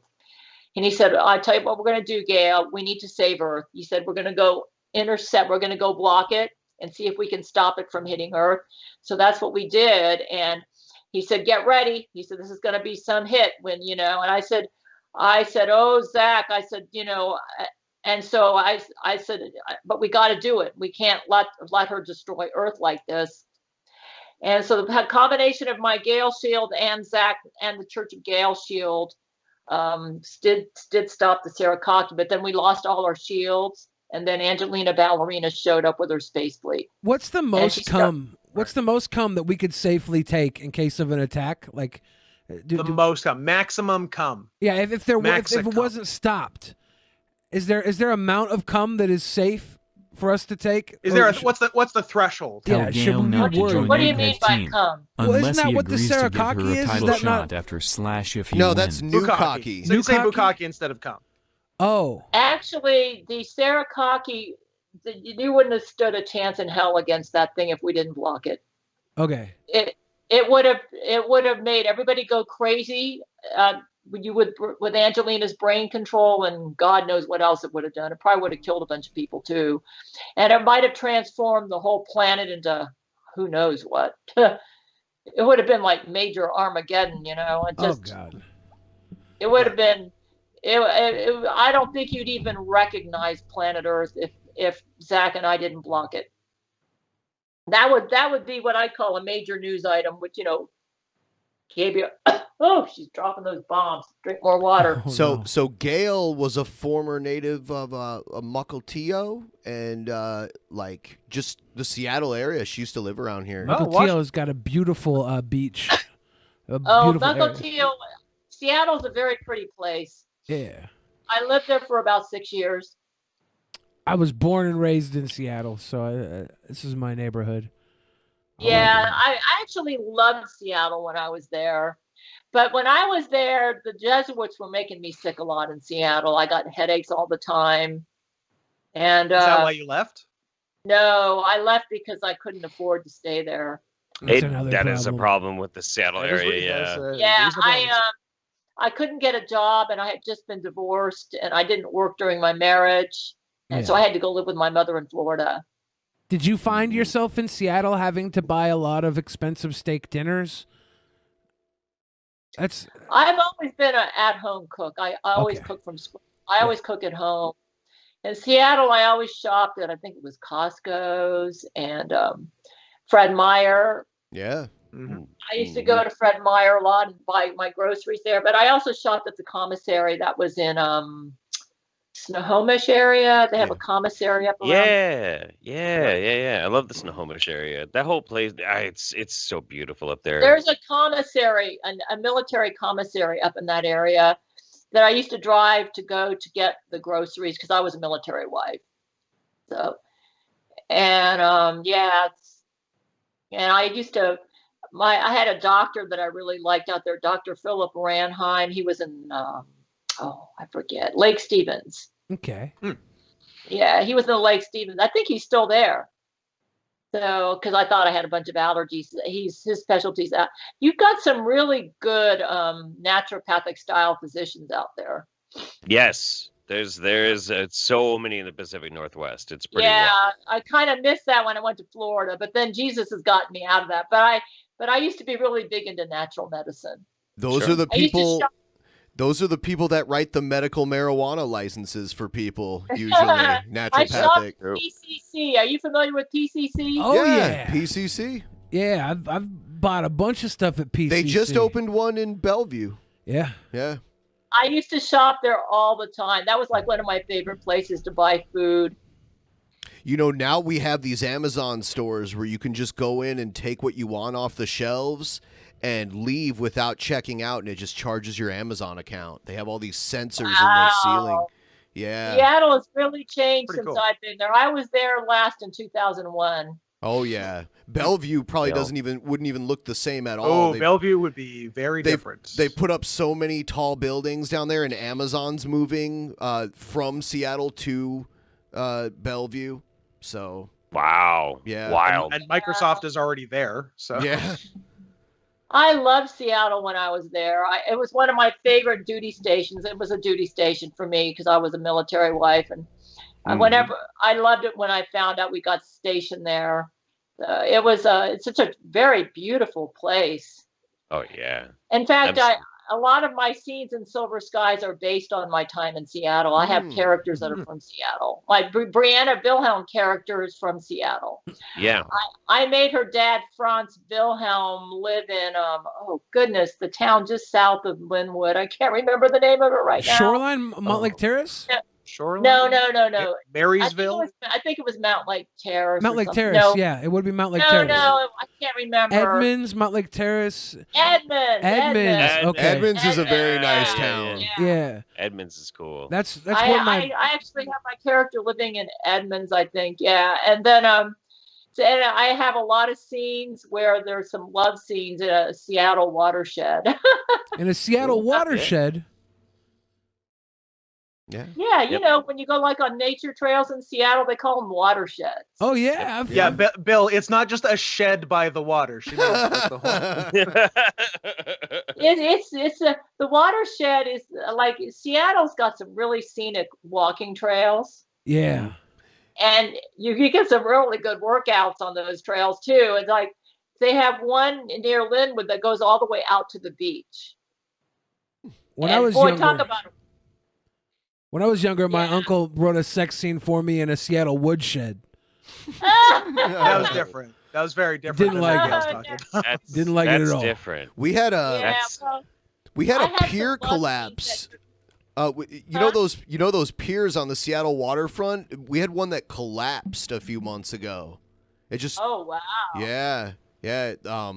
A few people were on it when it collapsed That's too. not good. Yeah. Yeah, nobody died though. Everyone survived, but it just randomly fell apart. Some people got it on video too. Did you see that? Yeah. Yeah, that was really crazy. That Gail- sounds like something the Jesuits would do That's using what I their was thinking. space It technology. does. Gail, you've Yeah. kind of had to socially distance from your husbands, your men, this entire time. You've had to socially distance, and not everybody has the capability to use brain for brain. But do you have any tips or tricks that you could recommend to everybody currently socially distancing through the pandemic right now to help ease our like woes, our wants, and to get out and have fun, but we can't because we got to stay inside? Do you have any tips? My tip? Yeah. I think this whole COVID stuff is all overblown. I don't think it's any more dangerous than the flu. Really? Yeah. So my tip is just treat it like the flu. Okay. I mean, obviously, if your lover's got the flu, you don't want to make love to them, Yeah, or at least bury their head under the blankets and just use the part that sticks out, right? Don't have sex with any active COVID cases. Right. Yeah, I mean, just treat it like the flu. I mean, if anybody if your lover's got the flu, then you probably want to kind of stay away from them for a while. I will say though, the flu has a vaccine. COVID doesn't. True. The flu vaccine is not very good, by the way. Oh. Brent Spiner told me the Jesuits created the flu vaccine to give people the flu. Oof. Oof. And Seems Brent Spiner is a medical doctor, right? Yes, he is. There you That's go, true. Jeff. I'm not gonna argue with the doctor. Would you suggest Yeah. not having You're not a sex during a zombie apocalypse? Because the CDC kind of they kind of use zombie apocalypse rules for all their pandemics. Would you say? Actually, Lori McBride is behind the COVID nonsense. Oh, I fully believe that. But I think she hates Trump, and she's trying to get him out, and she thinks this is how to do it by messing up his economy. Was she in league with the Red Chinese when she did it, or did she just like do it and just kind of dropped it in China to like seed Like, it here, to make it grow from there? Right. You know, I'm not really sure about that. I haven't asked my men, but my guess is there's probably some Chinese Jesuits that are helping her out. Probably, yeah. You never think about Chinese Jesuits, but they do have them. So that's Oh, true. yeah, no, they do. Tons. Yeah, Tons. there are they have a lot of Jesuits all over the world, and definitely in China too. There was a Jesuit high school in my hometown. Like a high school controlled by Jesuits. You know, Gail, you got a lot of supporters in our chat right now. Pipe Smoking Lemur says, everything that comes out of her mind and mouth makes sense. She's more savvy than the majority of the country. We have Honest Red saying, I want to try brain for brain. We have Bill Hicks. He says, you give a cold its own name and everyone loses their minds. This is, I see a lot of people following through with you right now. Yeah, well, as far as COVID, my advice to you is be polite to the people that are scared about it. Like I do wear a face mask when I shop at Walmart and places because you have to or you can't go shopping. Yeah. So Jesus says to respect people's fears about it and, wear a face mask or whatever to be polite. But, to be honest with you, it's no more deadly than the flu. So I just I'm gonna have to pop out here in just a sec because I've got some other Halloween festivities that I got to get to, but I could not miss a chance to get to say hello and thank you for your videos and to tell you, Gail, how much I absolutely love you, and that honestly I absolutely implore anybody watching to join me as being a patron for Gail Schuler. And also you can communicate with me on my Discord. Yeah. Too, because I'm now there.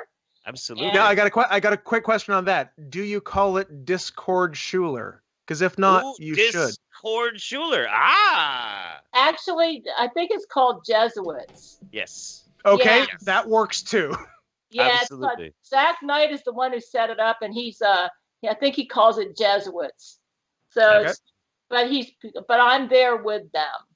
So, and the link for the Discord is underneath my most recent videos, as well as the link for my Patreon. So yeah, I hope everybody become a patron of Gail. I got to get out of here. I love you so much, Gail. I'll see you guys, and I look forward to movie night. The next movie night, I'll try and make it. That'll be wonderful. We would love to have you. Yes, absolutely. All right, bye everybody. Good night, Jeff. Love you, Jeff. Good night, Jeff. And thank you for so much for being my Patreon supporter. I love you. Love He's a you good too. man, that Jeff. All Okay, right, yeah. Jeff's gone, but we're still here. So, Gail, how are you Okay. doing for time? I heard that you you staying up late for us tonight.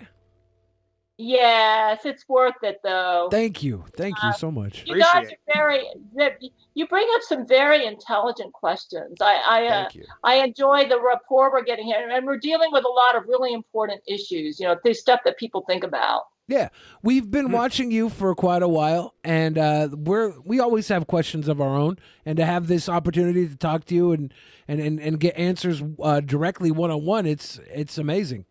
I think all of our fans watching that they feel they feel like this is a huge opportunity too.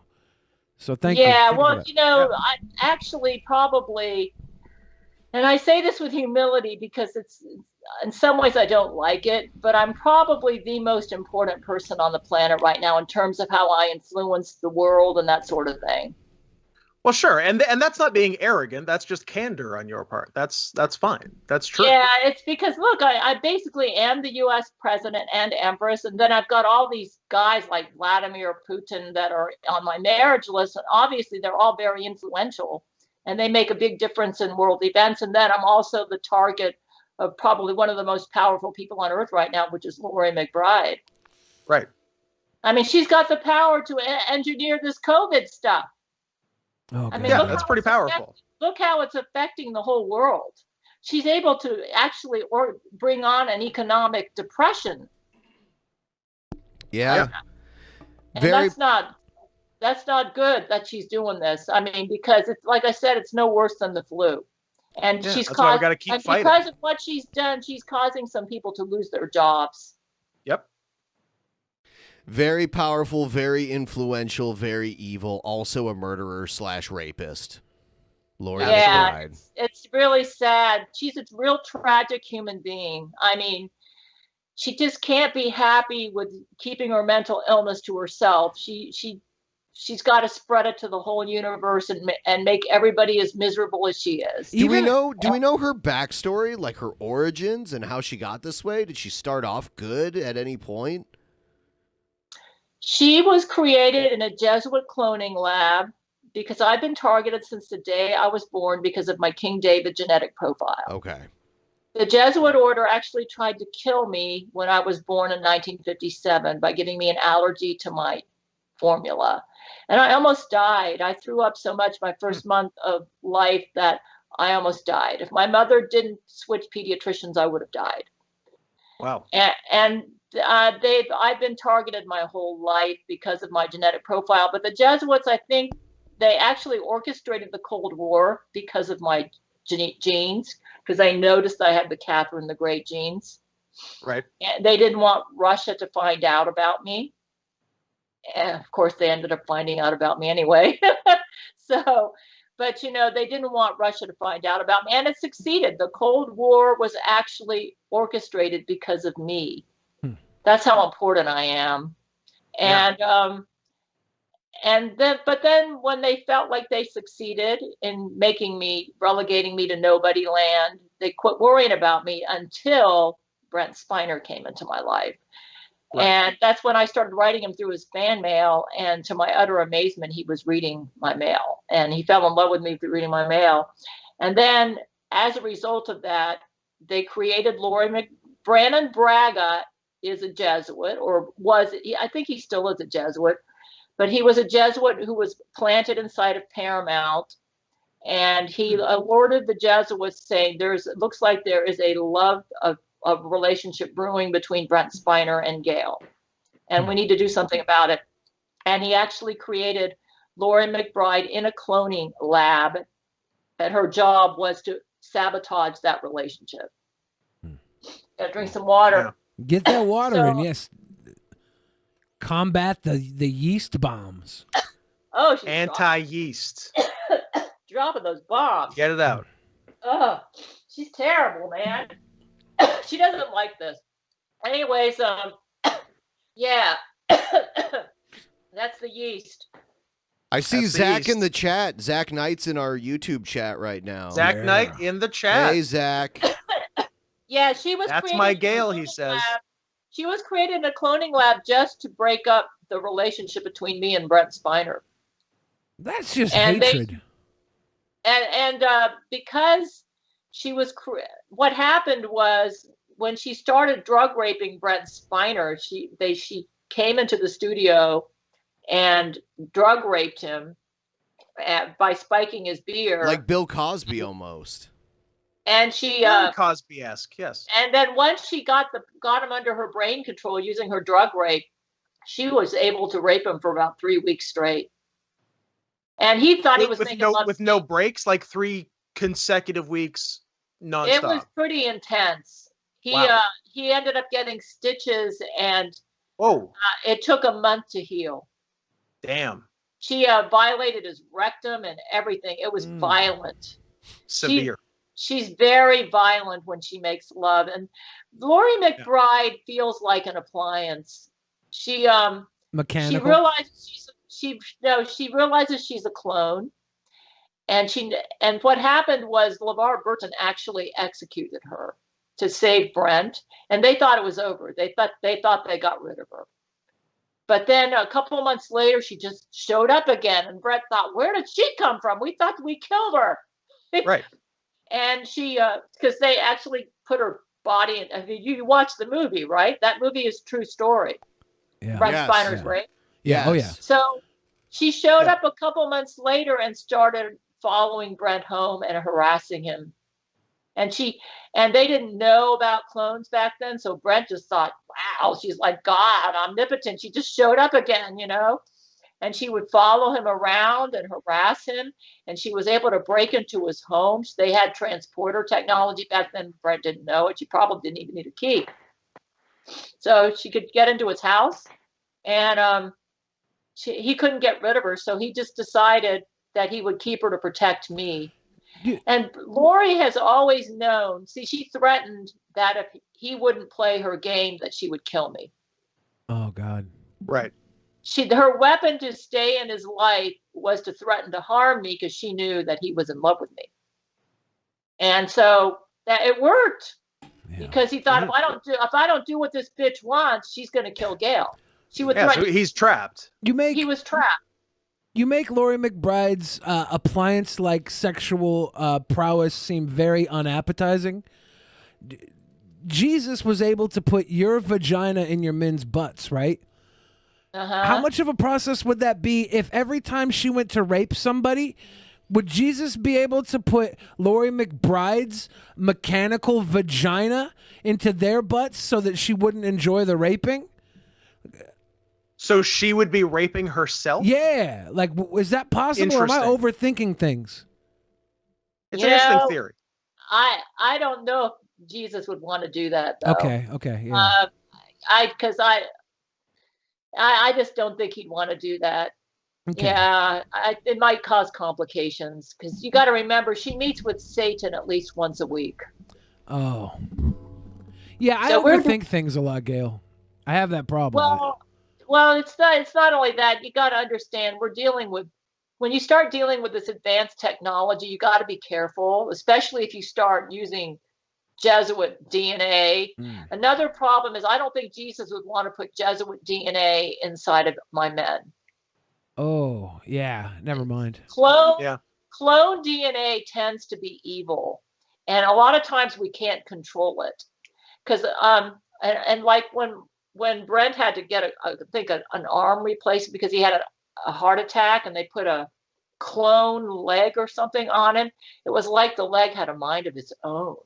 It was crazy. It was an idle hands situation. It would start kicking the other men, and it was like clone DNA tends to be evil, so Jesus wouldn't do that. Okay. That would be like putting Laurie McBride's clone DNA in my men. He ain't gonna do that.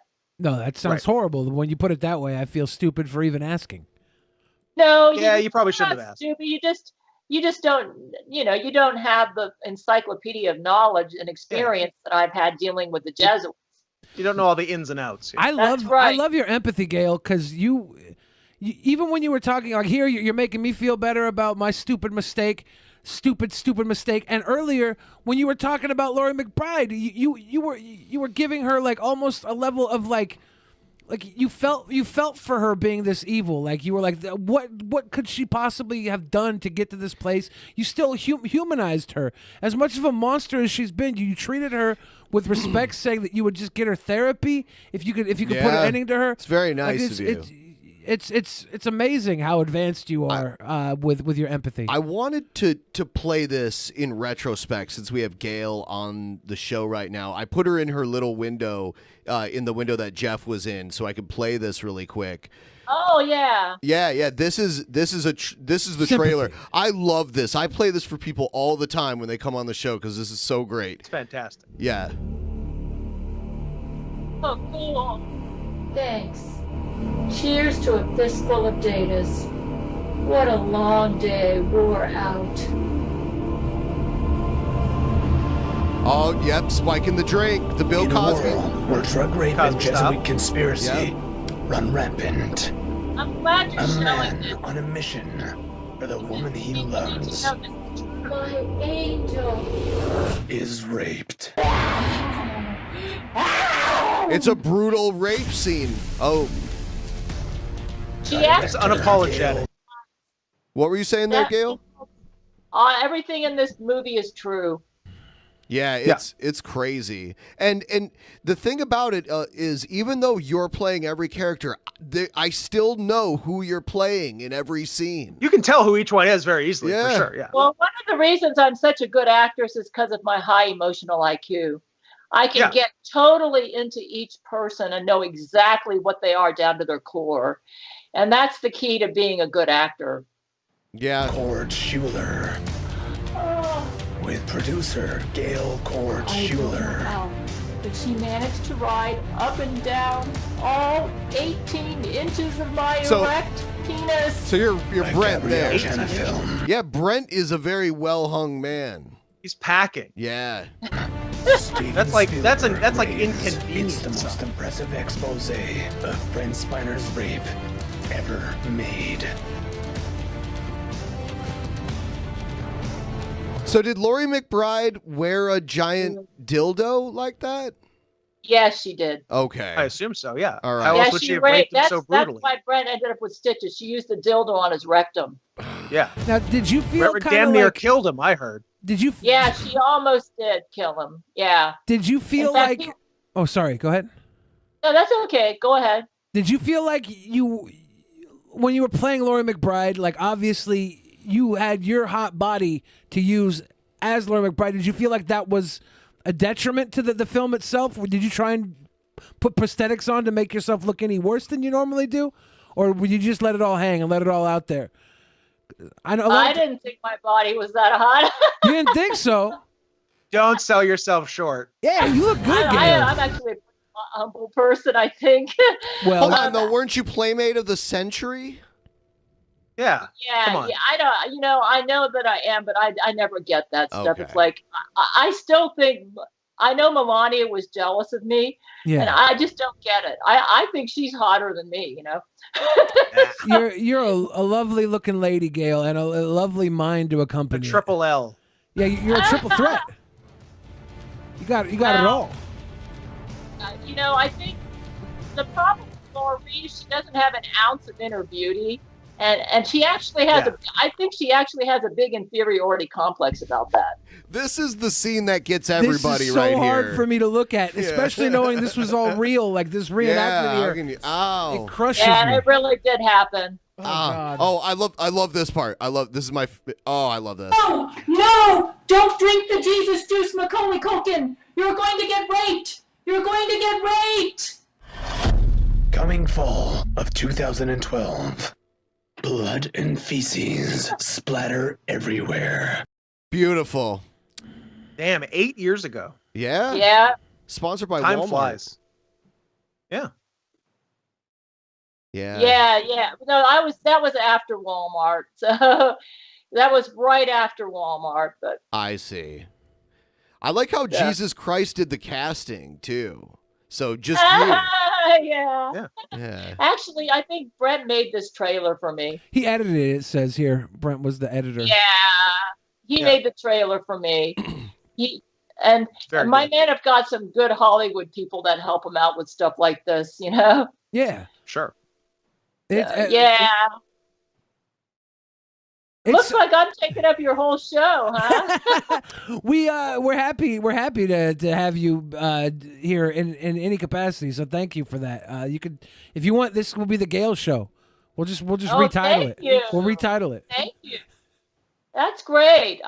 That's great. You're giving me a plug, you know. So people need to know my story. Like I said, I'm one of the most important people on the planet, actually. Yeah. Yeah. I'm running out of things to talk about after that trailer. Like, I'm speechless. It's a powerful film. Yeah. Yeah, I wrote the screenplay myself too. Yeah. I wrote the screenplay and I produced and directed it. I wrote it. I did everything. Yeah, they have used Gail automatons to do some acting in Hollywood, and they've all won Oscars for Best Actress. Wow. Oh wow. Yeah, it's really, apparently, because of my empathy and my very high emotional IQ, it's really easy for me to just really nail the character, you know, and really understand them. Do you remember any of the movies that Gail automatons won Oscars for? I'm trying to think if I must have seen a few of them. I don't know, because I don't think they're in the mainstream. Okay. Yeah, I think they're only shown like on the Gabriel Chana Fox News channel. I'm not sure. Then I probably wouldn't have seen them, because we don't get Fox, because I'm in Vancouver, Canada, and Canada's actually outlawed Fox News. So they have? You mean Gabriel Chana Fox News? Gabriel Chana Fox News and regular Fox News. Wow, Canada must have gone total Jesuit. Yeah. I don't know. It's hard to say, but it doesn't seem good. Yeah. No, that doesn't sound good at all. Yeah. Yeah, it sounds like Laurie McBride might have. I think Justin Trudeau is your prime minister, right? Mm-hmm. That's correct. I think he's a Jesuit. You know, him and Melania. I think Laurie's got her fingers in a lot of pies in government. Trudeau and Melania are attracted to each other. It looks like they might, you know. There did look like there was some canoodling going on there in the photographs. Yeah, definite canoodling. That might have been when the real Melania was alive, because she's no longer alive. Yes. Oh. Yeah, that's possible. She really was evil. I mean, she was a psychopath. Did you hear what she said about Christmas? No. Yeah, Melania did not like Christmas. She hates Christmas. She's anti-Christmas. Are you referring to the automaton or the real Melania? I'm not sure which one was which. Yeah, now. we get confused. Do we know the timeline with automaton Melania when she came about? Yeah, what are we talking about? The automaton Melania would have. Well, actually, they used her even when there was a real Melania. Right. Because when we took Melania out, she was actually vacationing on a beach in Florida, and Trump was still making appearances with the automaton because Melania didn't want to be with him. She wanted to be on the beach in Florida and focus on taking me out. So, they've been using that automaton for a while, so sometimes it can be confusing knowing whether we're dealing with the real Melania or the automaton. I have a question related to that. I've been to a few of the big Star Trek conventions. Like I went to the one in Vegas, which is like one of the biggest ones. How many of the Star Trek actors that I see on stage are clones, and how many? Who's real? Is Patrick Stewart real? How many? Who's legit? For most of the conventions, probably the only one who might be real is Patrick Stewart. Is he a Jesuit? I think the rest are clones. It's hard to say. The Patrick Stewart that's been playing in Picard is the real Patrick Stewart. Okay. But the clone, the Brent Spiner clone, was in Picard, not the real. Right. But if you went to the Vegas Star Trek convention, like we're talking Michael Dorn, Gates McFadden, Jonathan Frakes, etc., we're all talking automatons for them. No, clones.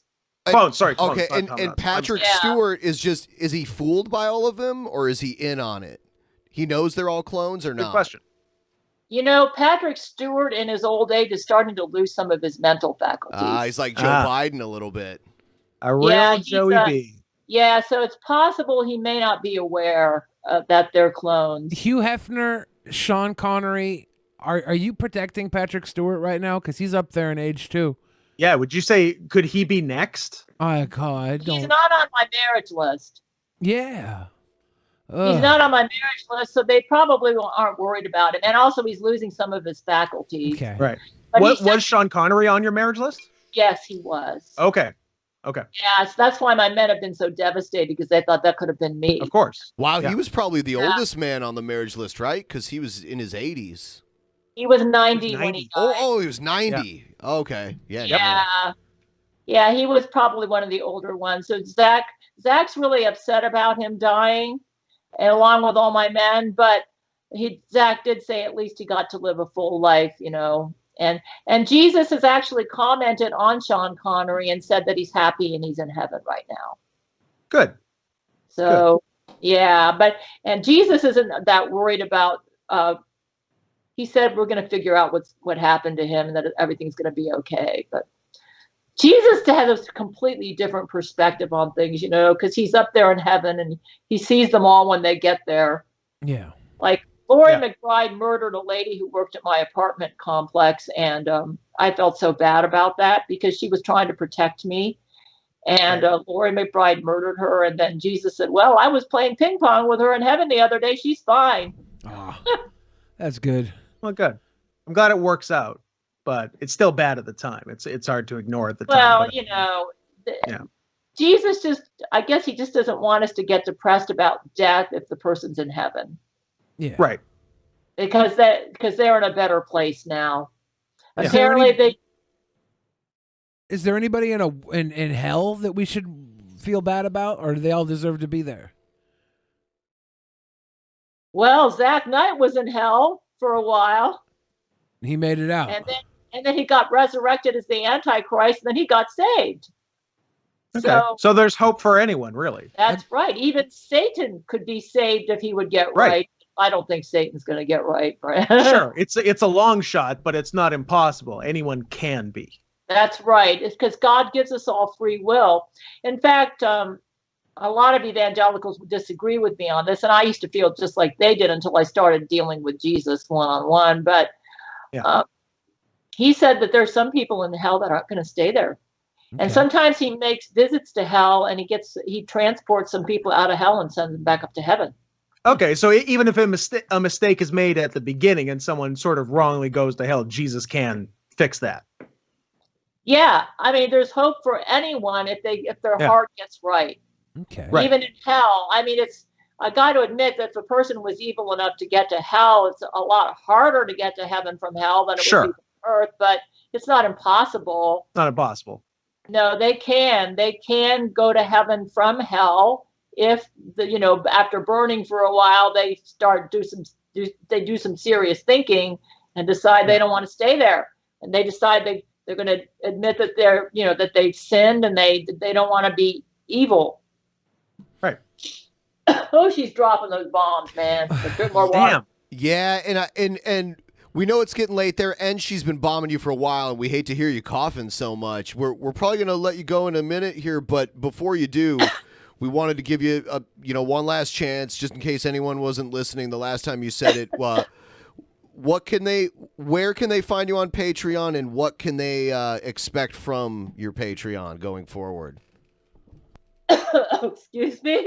She's okay. Those bombs. It's Gail. It's Patreon at Gail Cord Schuler, and the link is underneath my most recent videos for my Patreon, as well as for the Discord.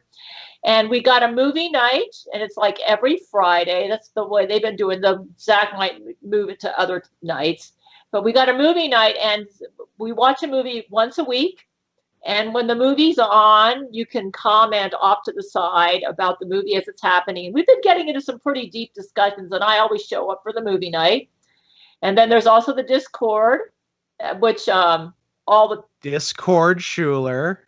You like it. So the Discord link is for all the patrons. It's there at Patreon, and then those that are $10 and up get to listen to my daily video blog.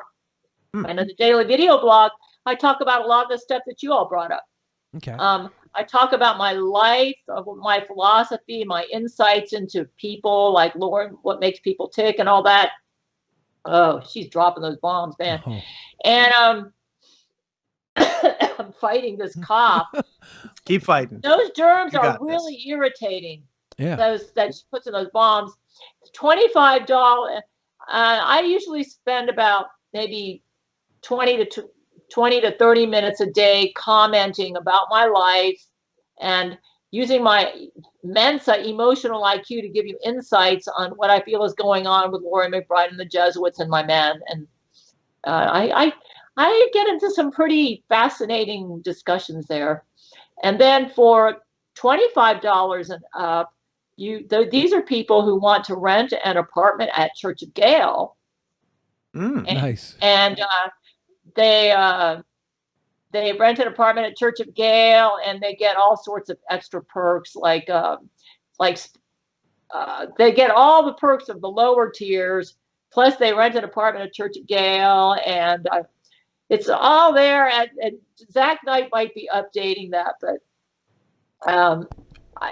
there's a warning though that if you are at the $25 and up tier, you got to be warned that Laurie McBride will probably target you really bad. Oh. It might be worth it though. I think if you're that big of a follower of Gail, it's the least you could do. You've been putting up with all this for so long for everybody else, Gail. I think a $25 level and being in their targets it's solidarity at this point. Yeah, well, I appreciate the support because Laurie McBride, she steals all my money. I mean, and then she causes me to lose jobs and all sorts of stuff. If she can't kill me, then she tries to bankrupt me. God. So, yeah, she's really good at doing that. And like my YouTube views are manipulated; they're in the millions, and possibly billions. But yeah, possibly billions. And my men told me that like if it says 1, multiply it by like 1,000,000, and that's what your actual. Well, I'll tell you what. Look into Susan Wojcicki, the CEO of YouTube. She's probably in league with Laurie McBride. Good call. Yeah, because it does appear that way because YouTube is getting really bad with censorship. Yep. And Laurie McBride's behind all the clampdown against freedom of speech and all that stuff. And it isn't just happening to Trump supporters. It's happening to everybody. Everyone. Yeah, I can't even say beep anymore. See? Yeah, I mean, the free speech has gone down the tube. That's Laurie McBride. Susan Wojcicki's sister, the woman who runs YouTube, Susan Wojcicki, her sister runs 23andMe. Yeah, so she has a bunch of people's DNA company. I wonder if she checks people for a clone DNA, Jesuit DNA. So the Wojcicki sisters, did they direct The Matrix? Yeah. They did? I think so. Or maybe I'm not that's sure. The Wachowskis. Might be someone else. Yeah. Yeah, well, YouTube, not just YouTube, but Twitter seems to be having some issues too. Because like Brent Spiner, his channel got taken down, the real Brent Spiner. Oh. And even when he went to court, the Twitter disbelieved the clone over Brent. They said that they believed the clone was the real Brent and not. And what happened was on Brent's birthday, I wished him a happy birthday at his Brent Spiner MD Twitter. The clone got wind of it that I wished him a happy birthday on his February 2nd, 1949 birthday and said, "Oh, he's impersonating me. Take him down." Wow. So Brent got his Twitter taken down. Yeah, that's messed up. Last night's Twitter got taken down too. Twitter is so full of censorship. Yeah. I'm worried they're gonna get me. Gail, we will definitely have you on again soon. Maybe we'll arrange to have you on next month or something. That would be please great. come back soon. Wonderful. That would be great. It was wonderful. I'm sure that oh, sorry. Go ahead. you're doing the world a real service because I should be on mainstream news, and you guys are kind of like making up for the news that mainstream news should be covering. Exactly, and that's why we have you on, and we will be in touch to have you back on again soon. We really appreciate it. We hope you have a great night. You too. It was a pleasure to be on your show. Good night. Good night. In the beginning, there was nothing, and then there was the Drunken Peasants Podcast. Drunken Peasants. Drunken Peasants. Drunken Peasants. Drunken Peasants. From the strangest corners of the internet, gonna get TP'd by Billy and Ben. You know where you can find them at. Get ready, cause they're gonna kick your Drunken Peasants. Drunken Peasants. Drunken Peasants. Drunken Peasants.